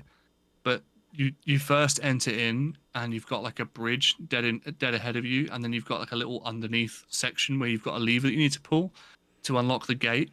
And of course, like I was like, oh cool, I'll just go down here and just pull this lever. Like, what's the worst that can happen, dude? There's like 6 or 7 casters that just spawn. You got traps that spawn underneath you. I then reluctantly, I managed. Sorry, luckily I managed to get out of there, kill them, get to the bridge, and there's just a constant stream of fire. And I'm like, how on God's green earth am I supposed to get Yeah. across this bridge? Then I worked out that I could just leave my hireling down there. They could hit the lever, and then I could just teleport them up once the gates open. But that was a really really cool quest. It started off really long, but you can run that fairly quickly, or at least I can now. And you mentioned I know you mentioned trap damage. It is a weird one and something a lot of new players mention is because yeah, I mean if you're on elite, traps will just kill you. Like you Mm, walk into a trap, you're dead. And the game does kind of expect you to learn where the traps are and avoid them. Fortunately, it does. Like a lot of new players think that like oh you have to have a trapper. You actually don't. Like almost always you can avoid the traps. It's just you're not going to know that as a new player, so you're going to walk into them. Whereas yeah. vets know where all the traps are, so they know how to get around them. But The, the it's a one weird the one one. thing I It's think that another took reason to me have a by hireling. I mean, at least to well, hopefully it doesn't walk into the trap too. But if nothing else, you can have it stand. What I always tell new players, if you even if you don't need the healing, use a hireling and just have it stand ground right at the beginning of the quest. So if you do, that does happen to you, you can run. You can run away from the trap, call your hireling to you because you can control it when you're dead. Call it to you and have it race you. Yeah, I've noticed that. I think I got my first cleric that could res me high. I think I want to say around level 9, 9 to Right. 10, So you're that not they going to had have a it res. available immediately. I don't remember when they Yeah, start getting race spells on the hirelings, yeah, but but they're so. I mean, to be honest, even just having something that you can click on and say, "Hey, can you collect my stone?" and then just walk with me so we can like get this going again. I think that's really really important. But there are certain elements in this game, and I don't want to draw this out too much. So I realize we've been talking about the same subject for a while, but no, it's fine. there, there are certain elements in this game that are traps but aren't directly considered a trap. And what I mean is, in the Temple of Elemental Evil, there's a ballista, and Yes. that ballista and that room, dude, has fucked me over Yes. so many Yes. times. It does so much damage. Doesn't matter what difficulty you're on. If you get hit with 2 arrows of that at a reasonable level, you are dead. Like Yes. Oh it yeah, yeah. just That's an outlier, yeah. destroys you. I And don't that's that. Yeah. really interesting because the other side of that, I don't know what the devs. I think the devs were just having a really, really bad day in the office when they made that quest because there is a lever that opens a gate the other side and it just drops you straight into a pit of spikes. Like you clear this Yeah. really dangerous ballista, you clear this room, you hit the rune, and then you're like, oh, I'll just carry on down this hallway, and you just fall to your death. There's a few ballistas. I don't know what it is with ballistics. There's a few ballistas in this game that will just demolish you. The another one Mm. is the epic version of the Tide Turns, which is a quest in House Deneth, and there's these ballistas. You have to destroy them all to advance in the quest, and one shot from them will just obliterate you. Even Oh on my god, hard, yeah. it'll obliterate you. It's yeah. Keeps you on your toes though. Definitely Yeah, keeps you on your and toes. then That's for there's sure. some trap outliers for whatever reason. If you ever run Three Barrel Cove, the traps out there just do so much more damage. Even if you're on epic hard, I'm not sure if the heroic versions do as much, but the epic versions at least just they will mess you up really bad. Yeah. But even Yeah. on elite, I mean, most not all traps, but most traps, yeah, they'll just kill you. Yeah, I think that's where I'm at the moment. Actually, I went to yeah, because Three Barrel Cove, you start off on the beach and there's like five NPCs that you can kind of chat to, get all the Yes, quests, and aren't most of the quest locations then in an open area? Is that yes, am I right in thinking yeah. that? There's Yeah. a couple like guard duty is right there, but for the most part, they're all in the wilderness. Yeah. Okay. Yeah, because I didn't actually go to the Borderlands at all. I well initially on my first playthrough I didn't even realize it was a thing because again, it's tucked behind. I actually think you have to access it on Cortho. So I think you have to kind of backtrack from the harbor if you've already gone that way to go back to the NPC to go to the Borderlands, There's unless you can use there's a the few different ways maybe. to get to it. Yeah, you can get to it from Korthos from the first NPC. I think you can get to it from the Gatekeeper's Grove, I believe. I think you can get there from a guild ship. I'm not maybe no, maybe not. But I'm pretty sure Gatekeeper's Grove. You can get there, and then there's Because that's Korthos. Yeah, fairly low level, isn't it? That obviously yeah. that It's level 1 heroic and level I think 21, 22 in epic, the epic version. But yeah, you can hop okay. there So right away. You can go there. right. Okay, that makes more sense because I do you know what? I was actually thinking to myself, what happens? Like, surely you just run out of zones to play once you get to level 20, but I'm going to assume they've scaled up the previous zones to a higher difficulty then that you can then run them for more XP and more challenge. They just add a different level tier to it. Is that right? Yeah, so for the wilderness areas, for Borderlands, yes, they have scaled up. There's a couple, like Red Fens was one where they added epic versions of the quest, but they didn't make an epic version of the wilderness. But for the most part, yeah, these quests with epic versions or maybe a legendary and heroic version, they'll have two different instances of the wilderness as well. Okay. Well, that makes far more sense because I was thinking surely if it, with each level tier, if you're progressing to a different area, you're gonna have to have a lot of area to cover to be able to. Because I don't know what the level cap is now. I know if you've got 34. um, okay, 34. Because I think you can. Is it reincarnations that you can do to then, I guess you start over again, do you? And then you get Yes. extra Yep. points and stats and Yeah, there's okay, different, a lot of different types, and the reincarnation system's another one it's really confusing for the first time a player might encounter it. But there's different types. Like there's heroic reincarnation, which is the oldest version of reincarnation. You go from level 20 back to level 1 for in exchange for some minor power in a heroic past life feat. But you can also do epic reincarnation, where you go from 30 to 20, and that's a little different because it's treated more like a lesser reincarnation, so you don't completely wipe your character. You just kind of lose 10 levels. You can change a few things about your character, but not everything. Like you can't change like your level ups and things in terms of what classes you select. Then sure. there's racial reincarnation, which is the same thing as heroic, where you go from 20 to 1, except you get different past lives based on what race you were. And then what else am I for? And then there's iconic reincarnation, which is kind of like heroic, except you go from 30 to 15. You can only do it on certain races, which is the races that are iconics. So they start at level 15. So it's there's a whole wiki article on it if you want to read more about it, but it's confusing. I'm not gonna lie for I wouldn't. Don't worry Yeah, I was about gonna that say it yet. sounds convoluted. Yeah, that's for sure. Don't worry about it until you get to level 20. I wouldn't even worry. I would play all the way to cap, honestly, the first time. Yeah. For your first time, I wouldn't even think about it until you get up to level 34. And the cap did just go up with the Myth Genore expansion this year. They tend to increase the cap every 2 years, so they'll probably increase it again in 2026, because they've been doing this thing where they do every year they alternate between a mini expansion and a full expansion. They tend to do the level cap increases with the full expansions. That's cool. And is it always like even numbers, like by two? So 34 is a really random number to me. No, it's not always. I think the cap was it was 25 at one time. They went 25, then 28, then 30, then 32, then 34. But more than likely it's going to be by a small increment going forward, just because they have to create the content to fill out those levels.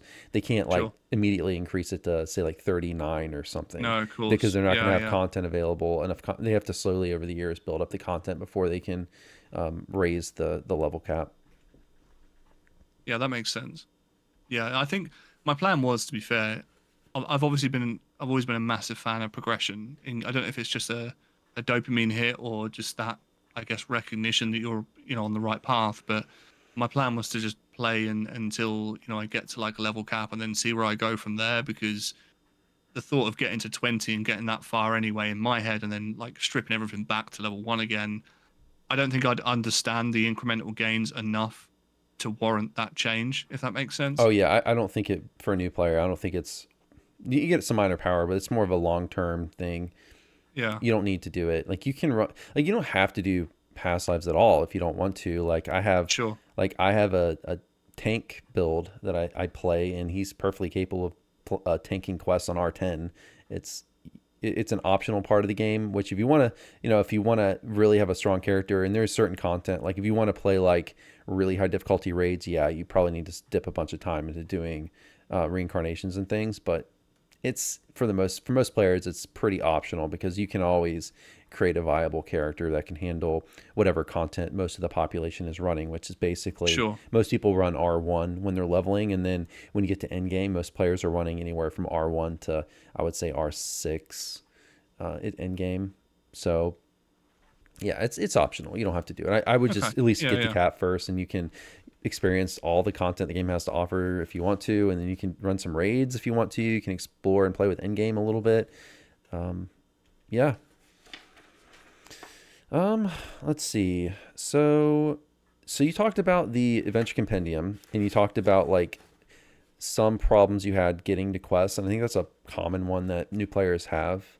What's been your like? Did you know like where to go? Because I can't tell you how many players have asked me like, "Oh, where do I go in this game?" Because it doesn't really tell So you.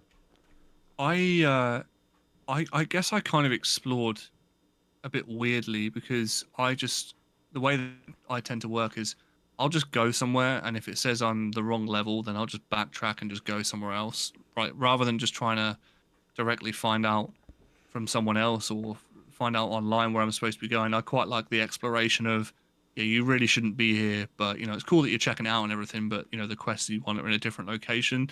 And that's how I went from the harbor to like House Deneth and the marketplace and that sort of thing. But if you were to say to me, how do you locate this quest, and where is the next saga or the next quest chain, or where, I would have no idea really. I know that a certain amount of NPCs are in a certain location. 9 times out of 10, they're stood next to the entrance to where the dungeon is.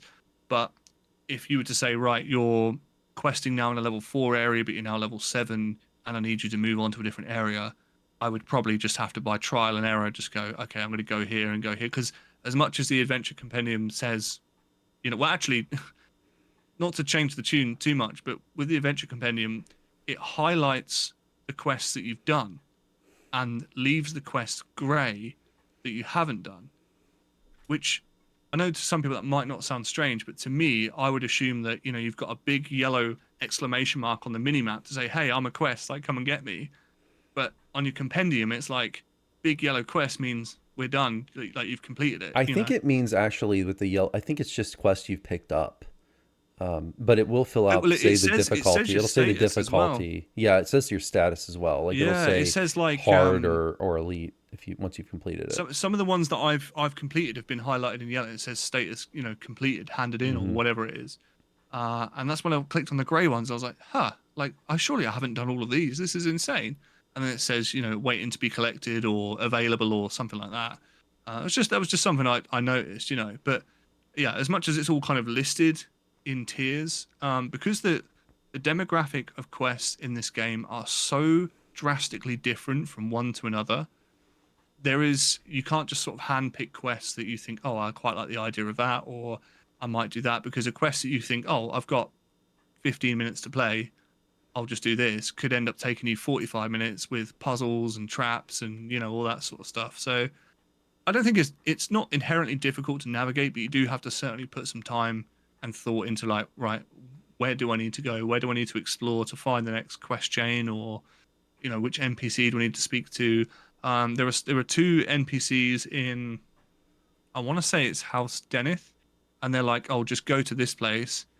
I think it's the Searing Heights is where they ask you to go. Yeah, that's okay. So that would be Bargain of Blood. Yeah, Yeah, yeah. and like, I know it sounds ridiculous, right? Because you'd think just look on the map, you'll find it eventually.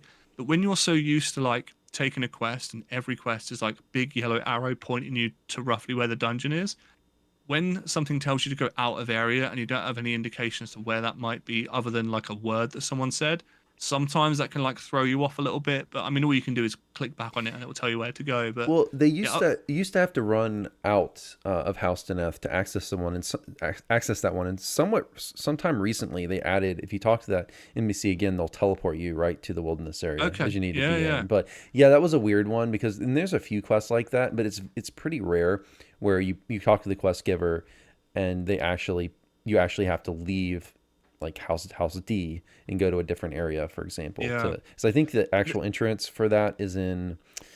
Oh, I think it's at the market, like the south of the marketplace, to actually get to that. But hmm now, fortunately, they just have a teleporter there. But yeah, that's a weird one. There's a few like that, but fortunately, I must they aren't admit, common. the catacombs as well, very, very odd. Like and what I mean by odd is like you take a quest, you go in, you can kind of click and enter like one area to chat to, I guess, this guy's high commander or something. And I didn't have the quest at the time, so it was like it's letting me in here as like another instance, but the instance is just to speak to this guy.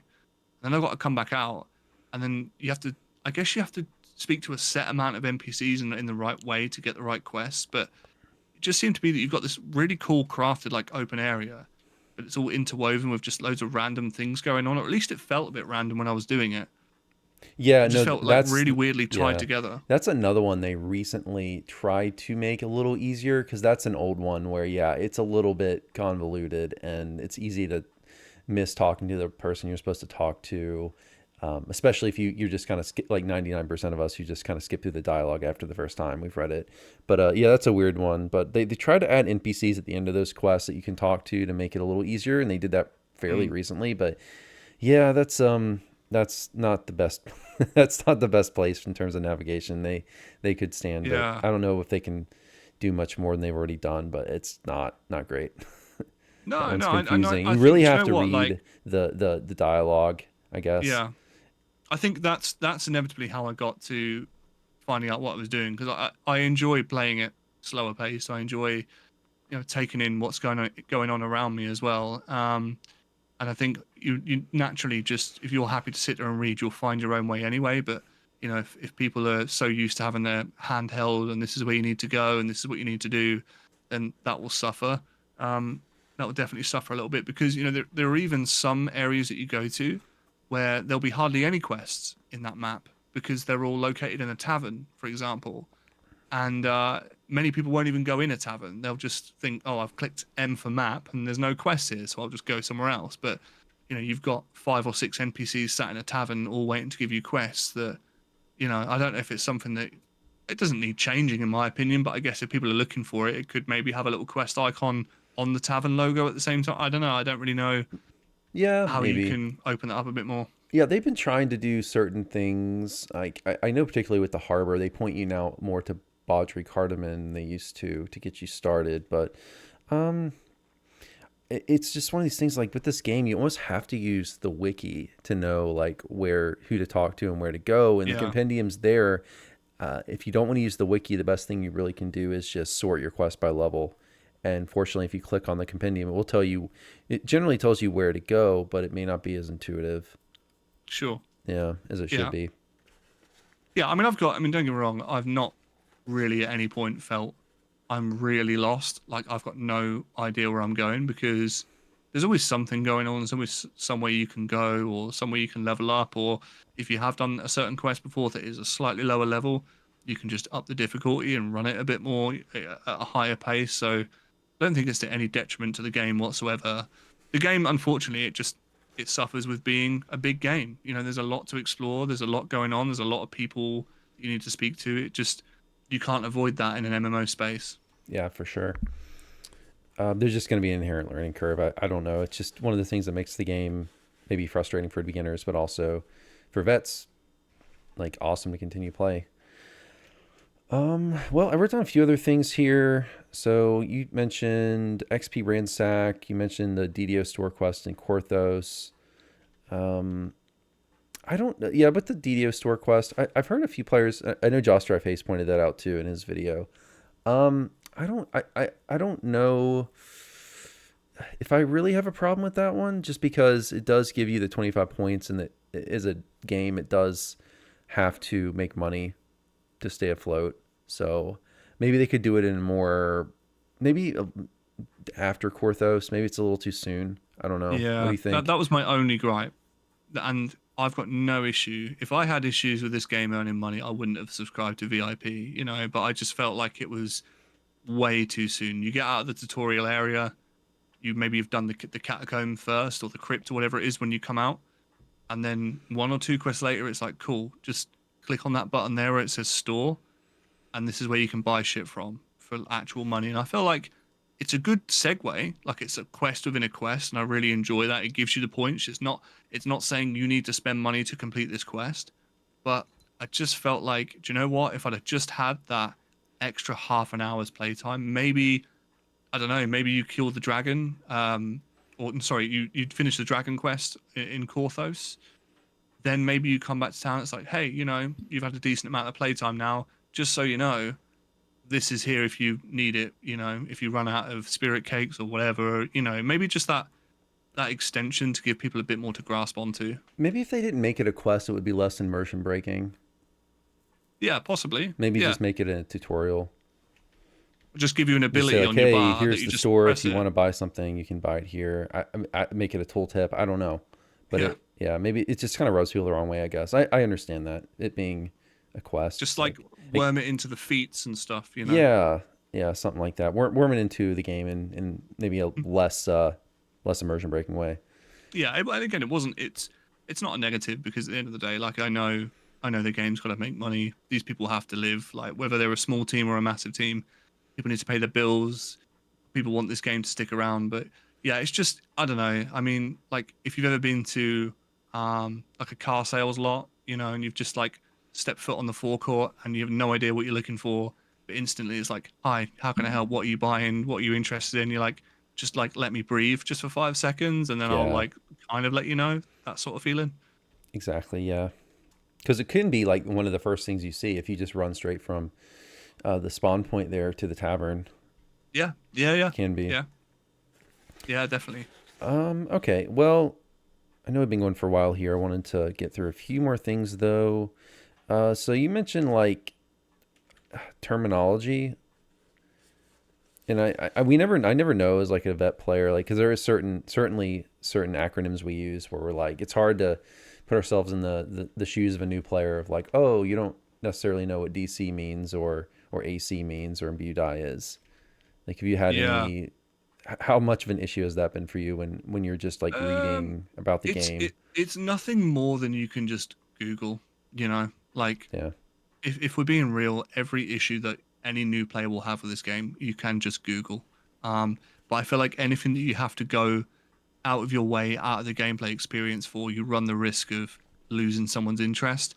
But there are quite a few items, like the scaling in DDO is very different to like other MMOs, for example. Like whereas I don't know, let's say in Lord of the Rings Online, you pick up a piece of armor and it says plus 100 to morale, right? Which you know then roughly that like that's going to give you X amount of hit points. It's probably going to give you 100 hit points or so on and so forth. But the scale of DDO and the numbers in DDO are a lot smaller in terms of what gear like the way it's descripted, if that makes sense. Yeah. So it won't say like plus, I don't know, like won't say plus 100 to Constitution because obviously that's going to be ridiculous. But I guess if it was in relation to your hit points, if it said, oh, this adds X amount of hit points or something like that, then I guess that might be a little bit more readable. But ultimately, it has to translate the same as the tabletop game to some extent. But I do think if you've never played D&D before, trying to understand, like you said, DC, like imbue dice, dude. I had no idea. I have still, to an extent, to this day, Yeah. have no idea what imbue dice really It's do. I the know, imbue dice is really confusing. They just added that like what 3 years ago, something like that. But yeah, it's really I, that one I've harped on quite a bit. It's really confusing, and a lot of players don't realize that to get imbue dice to do anything, you have to have an imbue toggle on, which not everyone can get because it's only in certain enhancements. But basically, it's extra damage that you get based on however many imbue die you have, which can be based on, you can get more from enhancements or from I think from just feats or whatever. But so you get, it's basically extra damage that goes alongside your main damage. It's just tacks on to sure, your weapon damage, but it's only for like ranged melee attacks, and it only will take effect if you have an imbue toggle. So if you take like +1 to imbue die in all your cores, but you don't have an imbue toggle, or you don't drag it off your hotbar, you don't drag it off your character feat it's not list going and to toggle it matter. on, it's not going to do anything. So Right, right. it's kind of it's confusing. Yeah, and then you've also got like, I'll speak from my experience as a warlock.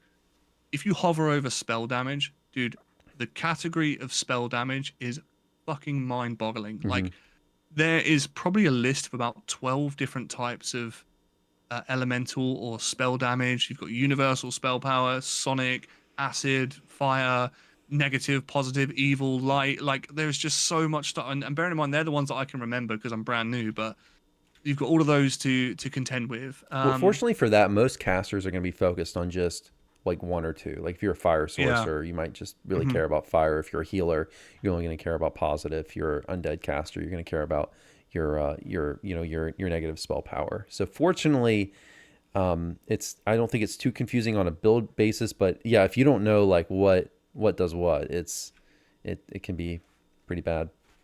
Yeah, and I think as well, like, because this game is like really, really interwoven. Like, there's been people that I've seen like on the Discord and stuff that, again, this is just reading, right? But like with two-handed fighting, not there's so many people that don't know that that applies to like bastard swords, and I think it's dwarven axes as well. There's Yeah. stuff that you can use that feat with to aid you with other weapons that aren't directly two-handed as well, and it just goes so deep, which is brilliant because a lot of people just want to dive into it. But I mean, the terminologies are just insane. If you take into account like saves, for example, fortitude saves, will saves, charisma, you've got all of these different dice that are ultimately rolling in the background, and it's so hard to understand sometimes Yeah, what and they I do. I made a YouTube video like called Guide to the Character Sheet, where I just like went through. I think I made it this year. I went through and like tried to explain all these things because it Yeah, is very very confusing. You got PRR, MRR, dodge. You got lots of different. You got so many different layers of defense as well. And I know another thing is with new players is there's a lot of confusion around stacking. There's so many different types of bonuses, and you don't know what stacks is. With spells, you might have a quality bonus, an insight bonus, just a standard equipment bonus.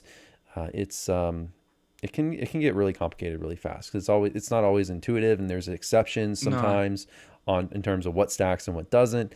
But generally, you want to just look at the bonus type, and if you have a different bonus type, it should stack. But it's quite confusing. I think again, like not to draw it out too much, but I think a big misconception is in most role-playing games, intelligence is inherently directed towards any form of caster. If you're casting spells, typically your intelligence will stack with spell points, that sort of thing. Whereas obviously warlock, for example, is charisma. Charisma, constitution is probably well, they're the ones I'm putting points into right now.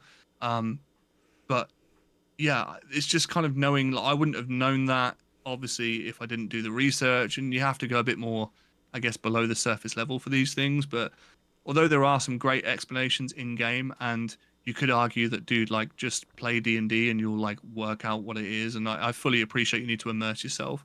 But there are even some abilities. Like I said this in my previous video, where it's like press for 10 depravity or press for 5 depravity. And you think, well, that reads to me like I'm going to press this, I'm going to gain that. Whereas I'm actually pressing it to spend it, which isn't, Hmm. again, a huge thing, but it's a bit like confusing when you're expecting a number to be like, oh, okay, I need to wait until I like get this certain amount. I'm going to gain this, and I'm going to get something else. And I don't know if it's just worded slightly differently, or just my brain can't comprehend that that's how it Well, reads. no, sometimes they aren't worded. It's clear. I think, is that a barbarian? I'm not totally sure. Familiar No, with that. one of them is a warlock Okay. feat, I think. Sorry, a spell like ability. Okay. All right. Yeah, it's probably one I haven't. I don't play warlocks really much, but so I'm not familiar with that one. But certainly some of the wording can be a little confusing. But fortunately, if you can usually, once you start experimenting, figure out what they mean. Yeah, I can imagine there's probably a lot of outside of the terminology of the game. There's a lot of like veteran lingo as well that people will shorten like spell like abilities to SLAs and Yes. certain things like that. Like if you're looking at the world chat and someone's like, "Oh, I've got this SLA, I've got this, that, and the other," or you're doing a certain quest but they've like shortened it down. There's just a lot of stuff to get your head around, and I guess I don't, maybe I'm just more resilient than most people because I kind of enjoy just finding things out. But yeah, there is a lot for new players to take in for sure. Yeah. Well, I guess getting back to more, I guess more positive things. What is there any particular quests that you've played that you've really stuck out to you as being awesome? Yeah, obviously we've covered one, which is like one of my favorites of all time, which is Temple. Hmm. But one that really took me by surprise was Spies in the House. Oh, I love that quest. It's my favorite quest Fuck right now, me, dude, probably. that's so much fun. Like it's you don't realize how dangerous that quest is until you start to like get further and further up. Because I believe you start right at the bottom, right? You traverse your Yeah, way to the it's top. such a cool concept because it's based on you're basically Yeah. climbing this big tower and trying to get to the very top. Oh, It's so it's fun. awesome. You like the first part when you enter in and you're swimming and everything's fine, everything's cool, and then there's just spikes, then there's sonic traps, then there's like then you're getting shot at by archers, and then you're like, okay, right, I've survived this. And dude, like, I think the time I first did it, I didn't have featherfall or anything, and I was just falling from pipes, Hmm. constantly like breaking my ankles. I was like, right, how do I get from point A to point B? And then you realize you've got to turn these steam wheels to like traverse that Hmm. way. I just thought it was a really, really cool concept from start to Oh finish. yeah, it's so fun, and it's pretty polarizing quest. Some players hate it, some players like me love it. But once you kind of learn how it works, you learn how to use the air jet so they don't mess up. Learn that you need to like not move when you're on air jet so it doesn't shoot to the wrong place.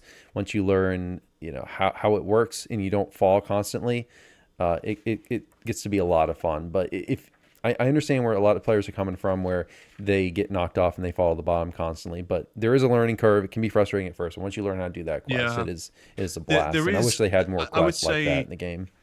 I totally agree. I mean, like I don't get me wrong, I'm nowhere near where you guys are in terms of like playtime or what you've experienced, but Yeah. that was probably one of the first sort of earlier quests I came away from, and I was like, wow, that was really hard, but that was really interesting. And the only thing about that quest that I came away from thinking, huh, I wish this was different, was the fact that sometimes when I jumped on a pole to like grapple, it just didn't happen and I just fell. Like that was a little Yeah. bit Yeah. inconsistent, but other than that, the whole level was fantastic. Well, and there's one spot where there's a grease trap where you kind of have to have either a leap ability or freedom of movement to get through there. I'm not sure. You may be able to get through there without those things. I'm not sure, but that's another one where it's a little frustrating. But it's so fun once you learn how it works. I like Yeah. the whole design philosophy of like, yeah, you got to climb this tower and get to the top. It's like climbing a mountain or something. It's just a cool concept. Yeah, I'm yet to I've seen it mentioned a couple of times, but I'm yet to do the pit. That sounds really interesting. I don't know if that's a similar thing or maybe it's just It's probably the most complicated quest in the game in terms of like how to do it. I don't ever run the pit, but it's just expect to spend probably an hour or two in there your first time through just figuring out how it yeah, yeah. works. But it's another one of those where it's pretty polarizing. Some people love it, some people hate it. If you learn it, Sure. it's amazingly good XP per minute if you learn how to do it. but it's one of those where a lot of players will skip it because it's like, okay, why use my brain when I can run all these other quests at level where I can just go Smash through smash everything. Yeah. smash through things. So, but it's very different. There's not a lot of quests like that in DDO. So if you have some time to just chill one night and try it, have a few if you go into there realizing you're going to spend first time a few hours trying to figure it out, then it can be a lot of fun. I only have a few other things here, but okay, I was going to ask you about raids, but I know you probably haven't run. Have you run any raids yet? Probably not because you've done all solo. I no, Gotcha. I only started one by accident, and that was I want to. Is it Chronovoid or Cronus, Cronus, Chronoscape or Cronus, something? Chronoscope. Dude, Yeah, that's the like lowest level raid. Yeah, I think it's level I 10, start. Is something that the like one that. with like the hell demons and the bats that like attacking the tavern and stuff? What's the one where you go into the tavern, you speak to I want to say do you enter like a different dimension? There's like a A mind portal. flayer that like Oh, yeah. and you have a small room with Yeah, devils. and then That's it takes you to a Vision of tavern where it was Destruction. Is okay. that it? Because that's a little higher level. I think that's a level 18 heroic raid. So, no, you wouldn't have Um, gone into that one probably. Well, no, maybe because I think they added a direct port to that one as well as the legendary it's one. I'm not sure. the way I that you think, start the yeah, quest when you're inside. Like, there's a gatekeeper that's like holding this barrier up, and you get sent from the top of this little pyramid, and the guy's like, "Go and speak to this gatekeeper. Let him know that you want to pass through." He takes the barrier down that's holding all of the demons and that the other side, and it's just like full it's on, not the like you're getting one. fireballs thrown at you and everything. Is it the one? Is it take place in the marketplace? Okay, so Yeah, it's that's probably it. Chronoscope is what you're thinking of. Okay, so Yeah, you go to you go over to the bridge, you talk to the mage dude, and then they yeah. spawn. Okay, yeah, that's the Chronoscope. Yeah, Yeah. yeah, Again, as you can probably tell, I didn't get far on that at all. I very much clicked on the wrong quest. I was really inquisitive. I was like, oh, I wonder what this is like. And then I just got my ass handed to me. yeah, And I was like, I'm probably not going to visit this for a while, or at yeah. least Like without you seeing other can, people. if you want to try it. Once you get a little higher level, you can definitely go in there on normal and solo it. It's very easy raid to solo. In terms of like, what I mean by that is that there's no special mechanic that would require a group. Like it just Yeah, functions basically like a regular quest. So if you want to try it when you get a little higher level, you can. sure. There's even there's also that's one of the newer raids this past year. They added a end game version of it. So if you get up to cap, you can try it again when you get up That's to cap. cool. Yeah, no, definitely. So I guess the only other things I have to mention here is like, what do you think of the recent? Have you been paying attention to the recent stuff in DDO? I know you're playing the 64-bit server. Are you playing in the Lantern event? I have not touched the land No, event no. at Okay, all. you're just No, playing I normal. mean No, that's fine. I see people pop up like when they die. You know, that's about as far as it goes. I know how to access it, but I've never actually experienced it.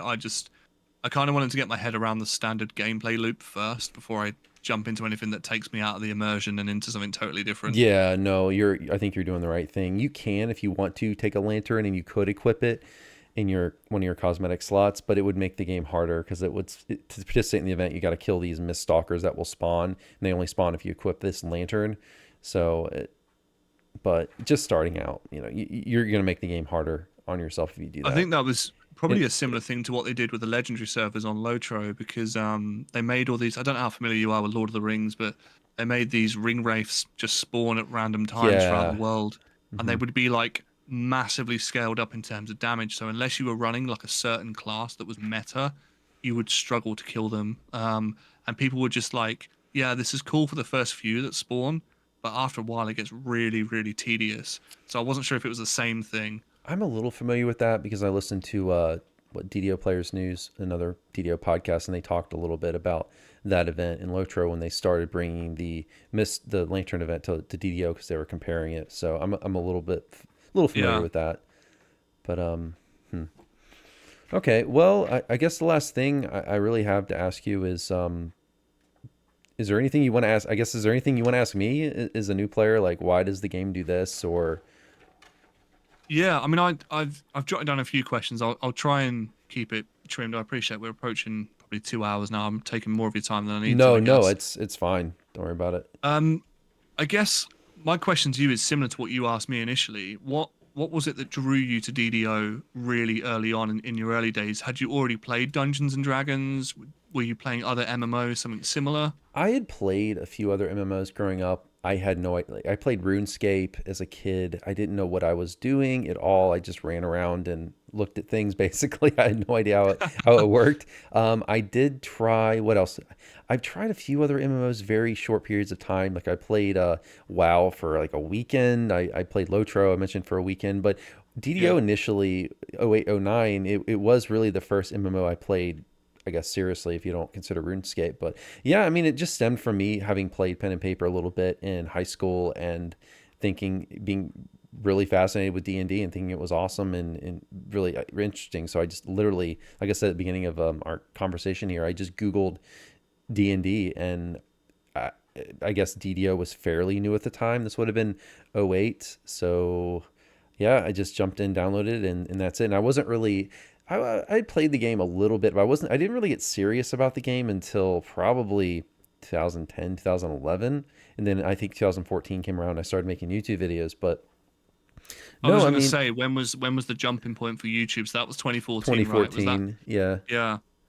Yeah. What hooked you then? Why then for YouTube videos? Was it just something that you'd Um, already planned to do but just didn't have the well, time, or? I had listened to a lot of YouTube at the time. Just, I mean, there are other gaming YouTube channels like places like Review Tech USA and other video game channels, and I just was really interested in just, I guess, making content because I'm a very creative person, and well, I don't mean like when I say that, it's just like I need a creative outlet, whether it's like Yeah. playing Yeah. guitar or making content or whatever. So I need some side project to go along with my 9 to 5 job, or I'm going to go insane.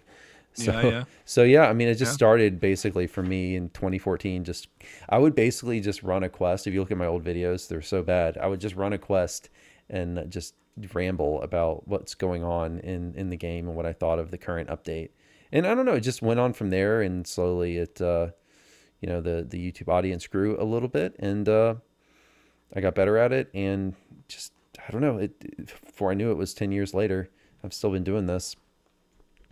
And it It's comes and goes. scary how Yeah. quickly time goes, though, isn't it? It Yeah, really is scary. and it comes and goes. I mean, I haven't been uploading like a ton. I've been uploading less this year because I've been streaming more, and I've been playing other Yeah. games, streaming other games a little bit as well. But yeah, it's just something I like doing. Just a Yeah. hobby. Yeah.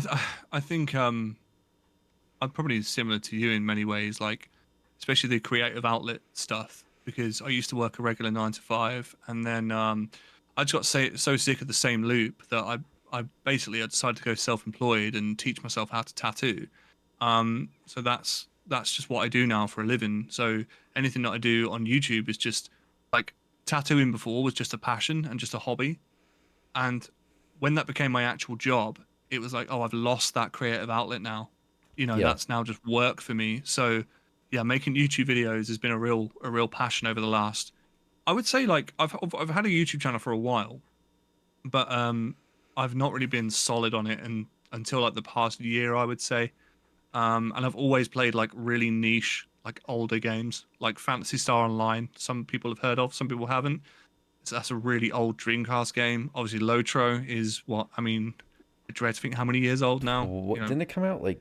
What is It's it? 2007, was it? Something like that. 27? Yeah, 07, 08, something like that. Yeah. Yeah. And obviously now DDO. And you get, unfortunately, with the nature of YouTube, you get certain audiences that are attracted for certain games. You've done probably the right thing and stuck to a game through and through. But because I've spent the last year pretty much searching for games that really, really interest me, Lotro, and obviously now DDO being very, very similar, you get the split audiences. You get people like, oh, I'm only here for this, I'm only here for that, which is the nature of the beast. You can't please everyone. But I was actually really surprised with what you've managed to get out of the DDO community, especially for the remaining player base as well, which I don't mean this in a negative way, but I think what you're putting out and what you're putting together is incredible for the facilities that you've got within the game. So no, genuinely No, I hats off to you. appreciate it. Thanks. No, mate. Yeah, no, genuinely, that's a real observation of mine. And stuff like this, I always find with podcasts, I always listen to them in the background whilst doing other things, and it's just Yeah, I it's a listen to way them for while me. driving. I listen to a Yeah, lot of yeah, podcasts. yeah, Podcasts yeah. are like 95% of what I listen to when I'm driving.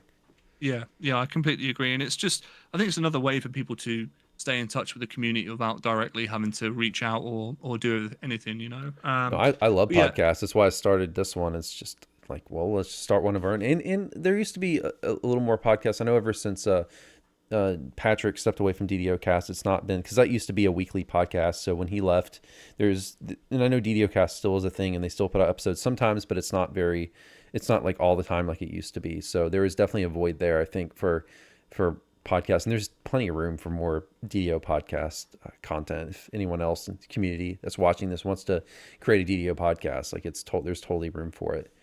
Um, and there, yeah, I yeah, think yeah, you've definitely got a good setup with what you're doing. I think, like you've said with like your early videos, and we're all, I guess, a criminal for this because your first video has to go out. It's never going to be your best. It's probably going to be your worst, but they'll just gradually and gradually get better. You get more comfortable. You get, I guess, more adept in what you're doing, and that really comes across. A couple more questions I've got. I've just got written down. I won't keep you too long. sure. Um, I wanted to know is throughout the time you mentioned you've taken breaks in the game here and there, but has there been any moments that you've got to in the game that was so bad for you that you just thought, I don't know if this is for me anymore? I don't know if I really enjoy playing DDO that much that, I wouldn't say quit, but moments that you just want to put it down for a long period of time. Um, there's I know before Ravenloft came out, I lost interest in the game. This would have been what, 2016. I had definitely a period where I lost interest, and there's certainly been periods where I've thought about just quitting YouTube, or I've thought about quitting the game for sure. But it comes and goes. But really, especially the past couple years, what has really gotten me to keep playing is the community and just meeting friends. And the game is basically one big social hub for me these days. That's the main reason I play. Like, if I didn't have like good friends in game, I would not be interested in playing DDO Of anymore, course, yeah, I because can it's just, understand that. and I enjoy doing the grinding for past lives and for gear and all that, like that part of the game. But at the end of the day, I don't particularly care when I get to, say, like heroic completionist, which is what I'm working on now. I don't particularly care when or if I get there. It's just more of like a carrot to chase, a reason to play. Yeah, It's more about just the people. If I didn't have the people around me that I play with and raid with every week, especially, like, I would not be still playing this game. sure. Yeah, And, no, and then that YouTube makes helps too. perfect Like, sense. I like having a YouTube channel. I like creating content. So that's another reason. If I wasn't a YouTuber, I don't know if I'd still be playing DDO. And that's not for Mm. like money reasons or anything. Because it's funny because people will be like, "Oh my god!" Like, some people will assume like I make money or something doing this. It's like, no, I make almost no money Dude, doing I, YouTube. I have And friends and family that like see my it videos all, and they're like, "Oh my God, one of them's got 12,000 views." And I'm like, "Do you realize how much you get paid off of 12,000 views over a year? yeah, Like, it's nothing. I could give you it in change. Like, I'm gonna be real with you. It's Yeah, not like as much as you think it is." if my goal was to make money, I would go work at McDonald's. Yeah, Like, I would make, exactly. I would make dozens and dozens of times more money per hour if I just worked at a, like, anywhere like J.C. Penney or somewhere as a second job. No, I mean, Yeah, I do that. I, I, I, I I do YouTube think for the fun of it. exactly. I think maybe you feel the same as me. Like, I just like to have it there as like sometimes a bit of a reminder as to like past times as well, like interests that I used to have or games that I used to play or moments that I've had, but also like a little accolade to think, oh, I've hit 3,000 subscribers. That's pretty cool. Like, not many people can say they've done that, or not many people can say they've hit 5,000 and so on and so forth, you know? Yeah, for sure. It's nice. It's like a little garden. You can watch it grow over time. Yeah. And if you Yeah, create definitely. content that people want to watch, find helpful or entertaining, they will watch it. For sure, for sure. I guess one last question that I will ask you is as as a long-term player of DDO, is there something that you are inherently crying out for SSG to either implement into the game or just change directly? This is probably stuff that is going to go over my head, maybe areas that I don't even know about. But is there something that is really not necessarily irking you, but something that you've played for a while and think, this would be really cool if they change this or this happened? Yeah, I mean, the inventory system in DDO is probably my least favorite part of the game. an account wide inventory search would be amazing. That would be Sure. incredible change for me because inventory management in DDO is just a nightmare, complete nightmare.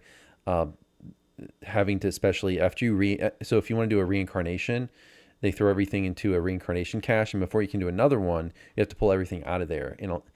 When you've been playing this game for a long time, just doing that can take hours. Often Yeah, another I can thing is imagine. there's not enough storage in the game for you to put everything that you might want for future builds on your character. So what people have to do is they have to create what are called the community calls mules. So alternate, you just create a character just for the purpose of holding items. Oh So wow. yeah, so Okay. most players have like vet players. It's not uncommon to have a couple dozen characters just Oh for my holding God. items. So if you want to, especially in this game with so many different classes and build combinations, if you want to have, like say you want to do 12 lives of different builds and different classes and different like concepts for these builds, you're going to want a huge variety of different gear. So, and you can't actually store all that unless you create alt characters and put it on there. And then you have to try to find all this gear and you can't Oh search. wow. So if you could do that, it wouldn't be as big of a problem if you could just search your entire account. But since you can't do that, it's like you're not gonna be. There's no way to find stuff unless you create a spreadsheet, which I don't want to do that. I do enough of that at my 9 to 5 job. I'm not gonna create spreadsheets for inventory management and DDO. So Yeah, that's sure, that's sure. the I mean, one that comes to mind like immediately. The other thing is like raiding is my favorite thing to do, and I think that yeah, yeah. SSG has really gone away from in the past few years. They've gone away from putting very much. I don't see them putting a lot of focus on raiding. They're becoming increasingly less common during new raids. Half the time when you get one, it's just a revamp of an old raid. So I would love to see more focus on raids. In this last one, Threats Old and New, I was really disappointed in. I don't think it seems like they didn't spend enough time on it.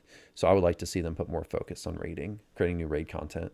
Those are probably the two big ones that come to mind immediately for me. And a lot of other players would say things like lag, but that doesn't bother me as much and as other players, it seems. But I know that's a big issue too. I personally just like touching on lag because I know it's the elephant in the room, and I say this with every video because people always comment, "Oh, what about the lag and the game's too laggy?" I'm like, look, dude, if you spend any time playing LOTRO, or if you spend any time playing most older games now that run on modern hardware, they don't run particularly well, and I think DDO is perfectly serviceable in terms of the way it performs, at least like where I'm at. I'm sure if there's a lot going on in like later game raids, then it can be really frustrating when each attack matters and each reaction matters. But like right now, I would say for every if I play for an hour, I probably lag for like 45 seconds total, maybe a minute. You know, Yeah.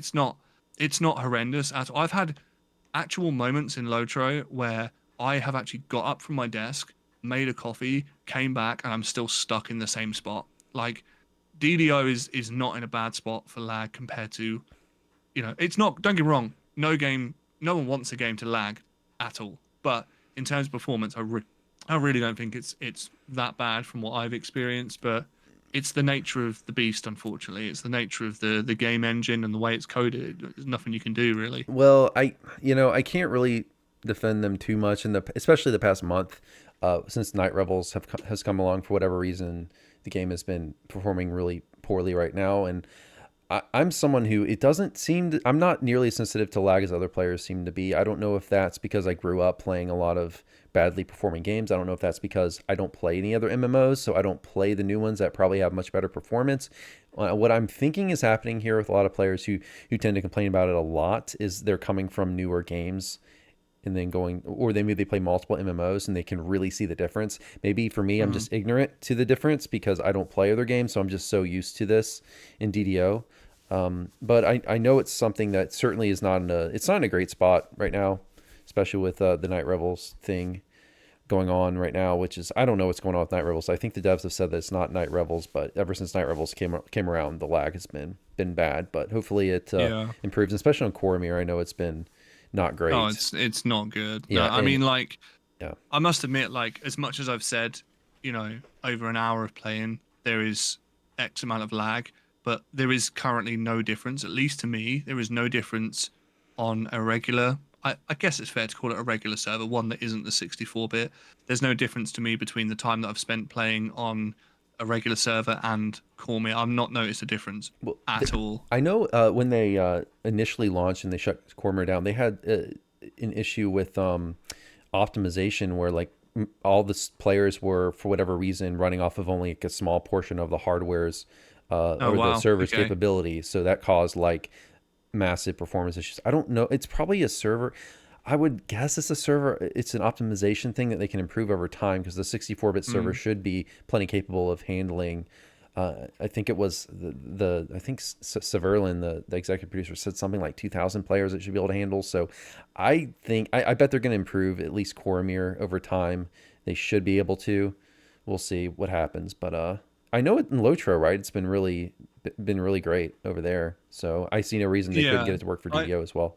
I think that the time that I've spent in Lotro with the legendary servers, I've probably got a bit more of a biased perspective because I think we said it off camera, but because the legendary server Mordor was implemented into the EU, which is obviously situated way closer to where I am, I think that performance has been boosted based on location alone for me. Um, as far as the actual storage capacity of the data, I don't know what that's doing for people. I think on the flip side of that, the legendary servers are the only servers to incorporate the wraith spawns, which really clutters it. You've also got I think it's an event that happens once every 3 or 4 days where a massive ring wraith will spawn, which is like a world boss, Yeah. and that just tanks the server, dude. Like I've had servers crash, people being fixed in place for ages. The idea of having these multiple layered instances with everyone getting involved sounds fantastic, but when you're running it in a game like Lotro or DDO, it's just a recipe for disaster. Um, I think a lot of people would much rather it be a single player instance than like 100 player raid or something like that, you know? Yeah. Well, I think I'm about ready to wrap us up here. The last thing I wanted to ask you was, Hmm. do you have any advice for other players who are just starting DDO? Like, what things in your first few months here that you've been playing would you recommend Um, new players do? one thing I can say wholeheartedly, which is actually outside of the game entirely, just ignore any negative opinions about DDO. Anything you've heard, any let's plays, any should you play this game in said year, because the issue you've got is what you value in a game and what someone else values in a game is two very, very different things. Very different entirely. You'll need to listen to advice when it comes to builds, when it comes to finding certain locations and certain items, but just do things for you because you enjoy it. If you spent your whole life listening to other people, you'd never get anything done for yourself. So just enjoy the experience, enjoy experiencing something brand new, because I can tell you now, for all of the issues and faults that DDO has, which makes it sound like a lot, there isn't a lot, but for the issues and faults that the game has, one thing it does have and does really well is it has so much soul and character, and that is something that new games lack entirely. They might be polished, they might run really well, but they're so generic and lifeless, and the community is just bland. There's just nothing to ground you there. But yeah, if it was me, if I was starting again, I would just completely repeat what I've done. Just play it because I want to play it. Play single player. Don't chuck yourself into multiple instances, multiplayer instances straight away. Just enjoy the story. Some of the best moments you can have when playing this game is just you listening to the DM and going into different areas and taking in the ambience and fighting monsters that you've never seen before and just getting used to your class and yeah, just enjoy it. Games are there to be enjoyed. Like it might not play the best all the time, but it is such a good experience. Yeah, I guess obviously if you've got the opportunity to join Cormier, the performance isn't any better right now in my opinion, but I think the potential for it to grow is going to really come to fruition in the next few months, especially on the basis that you've got most of the population there too. Yeah, and eventually they want to make it so you can, because right now it's VIP only. So for a lot of new players, they're not going to be able to start there. But eventually, they're going to open it up. That's the plan to Yeah. transfers and into non VIPs. So hopefully it Oh, happens I sooner than was later. Because that's a big thing for DD. That's the other thing I should have mentioned when you asked me, is there any major things? The other major thing would be the population being too spread out. We need to cut DDO down. If we could cut the population down to 2 or 3 servers, that would be a massive benefit for this game.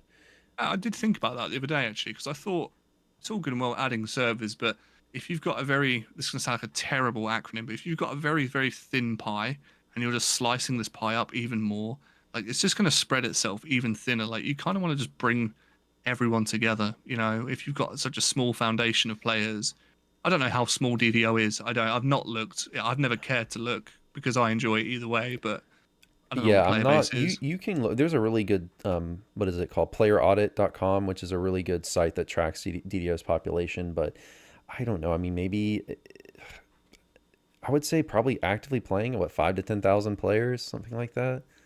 Mm. Maybe a little I more. wonder as well, and I will literally, this is the last thing I'll say I because I mean, don't want to keep you concurrently, here there's until you probably fall only asleep. a few hundred players like per server concurrently, Sure. at most. Okay. I would say. Do you ever think about because I only say this because I googled it the other day and it's the first thing that came up. I wonder how many people search for Dungeons and Dragons online and find the online version of the tabletop game. A lot, probably. Do you think that inherently like I wouldn't say damages the population, but I wonder how many people don't know about this game because they just search for D&D online and just see the tabletop version of Well, D&D. it being tied to the IP certainly, in my opinion, is going to have more benefit than negative because they're going Mm, to have to put Dungeons and Dragons in the title. I don't know. They sure, could have yeah. called it something else, but at the end of the day, if you search Dungeons and Dragons, the mostly what you're going to find is the pen and paper stuff.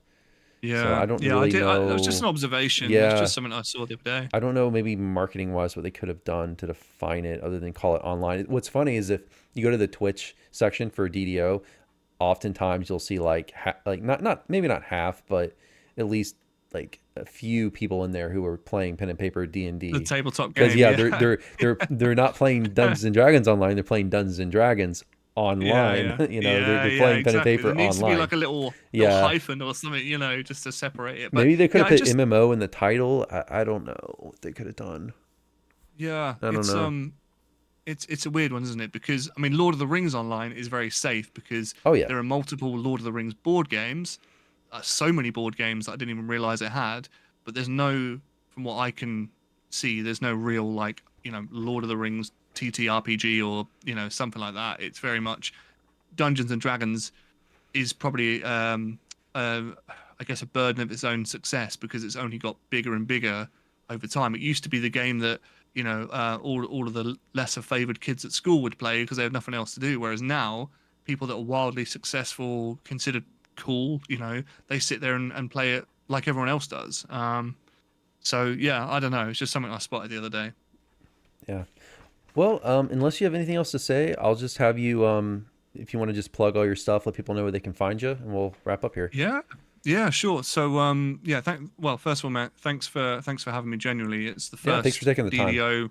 Yeah, no, I appreciate it. It's the first DDO thing that I've done. For those of you that want to watch anything, I have a YouTube channel which is just the same as my name, which is Deployable Lover.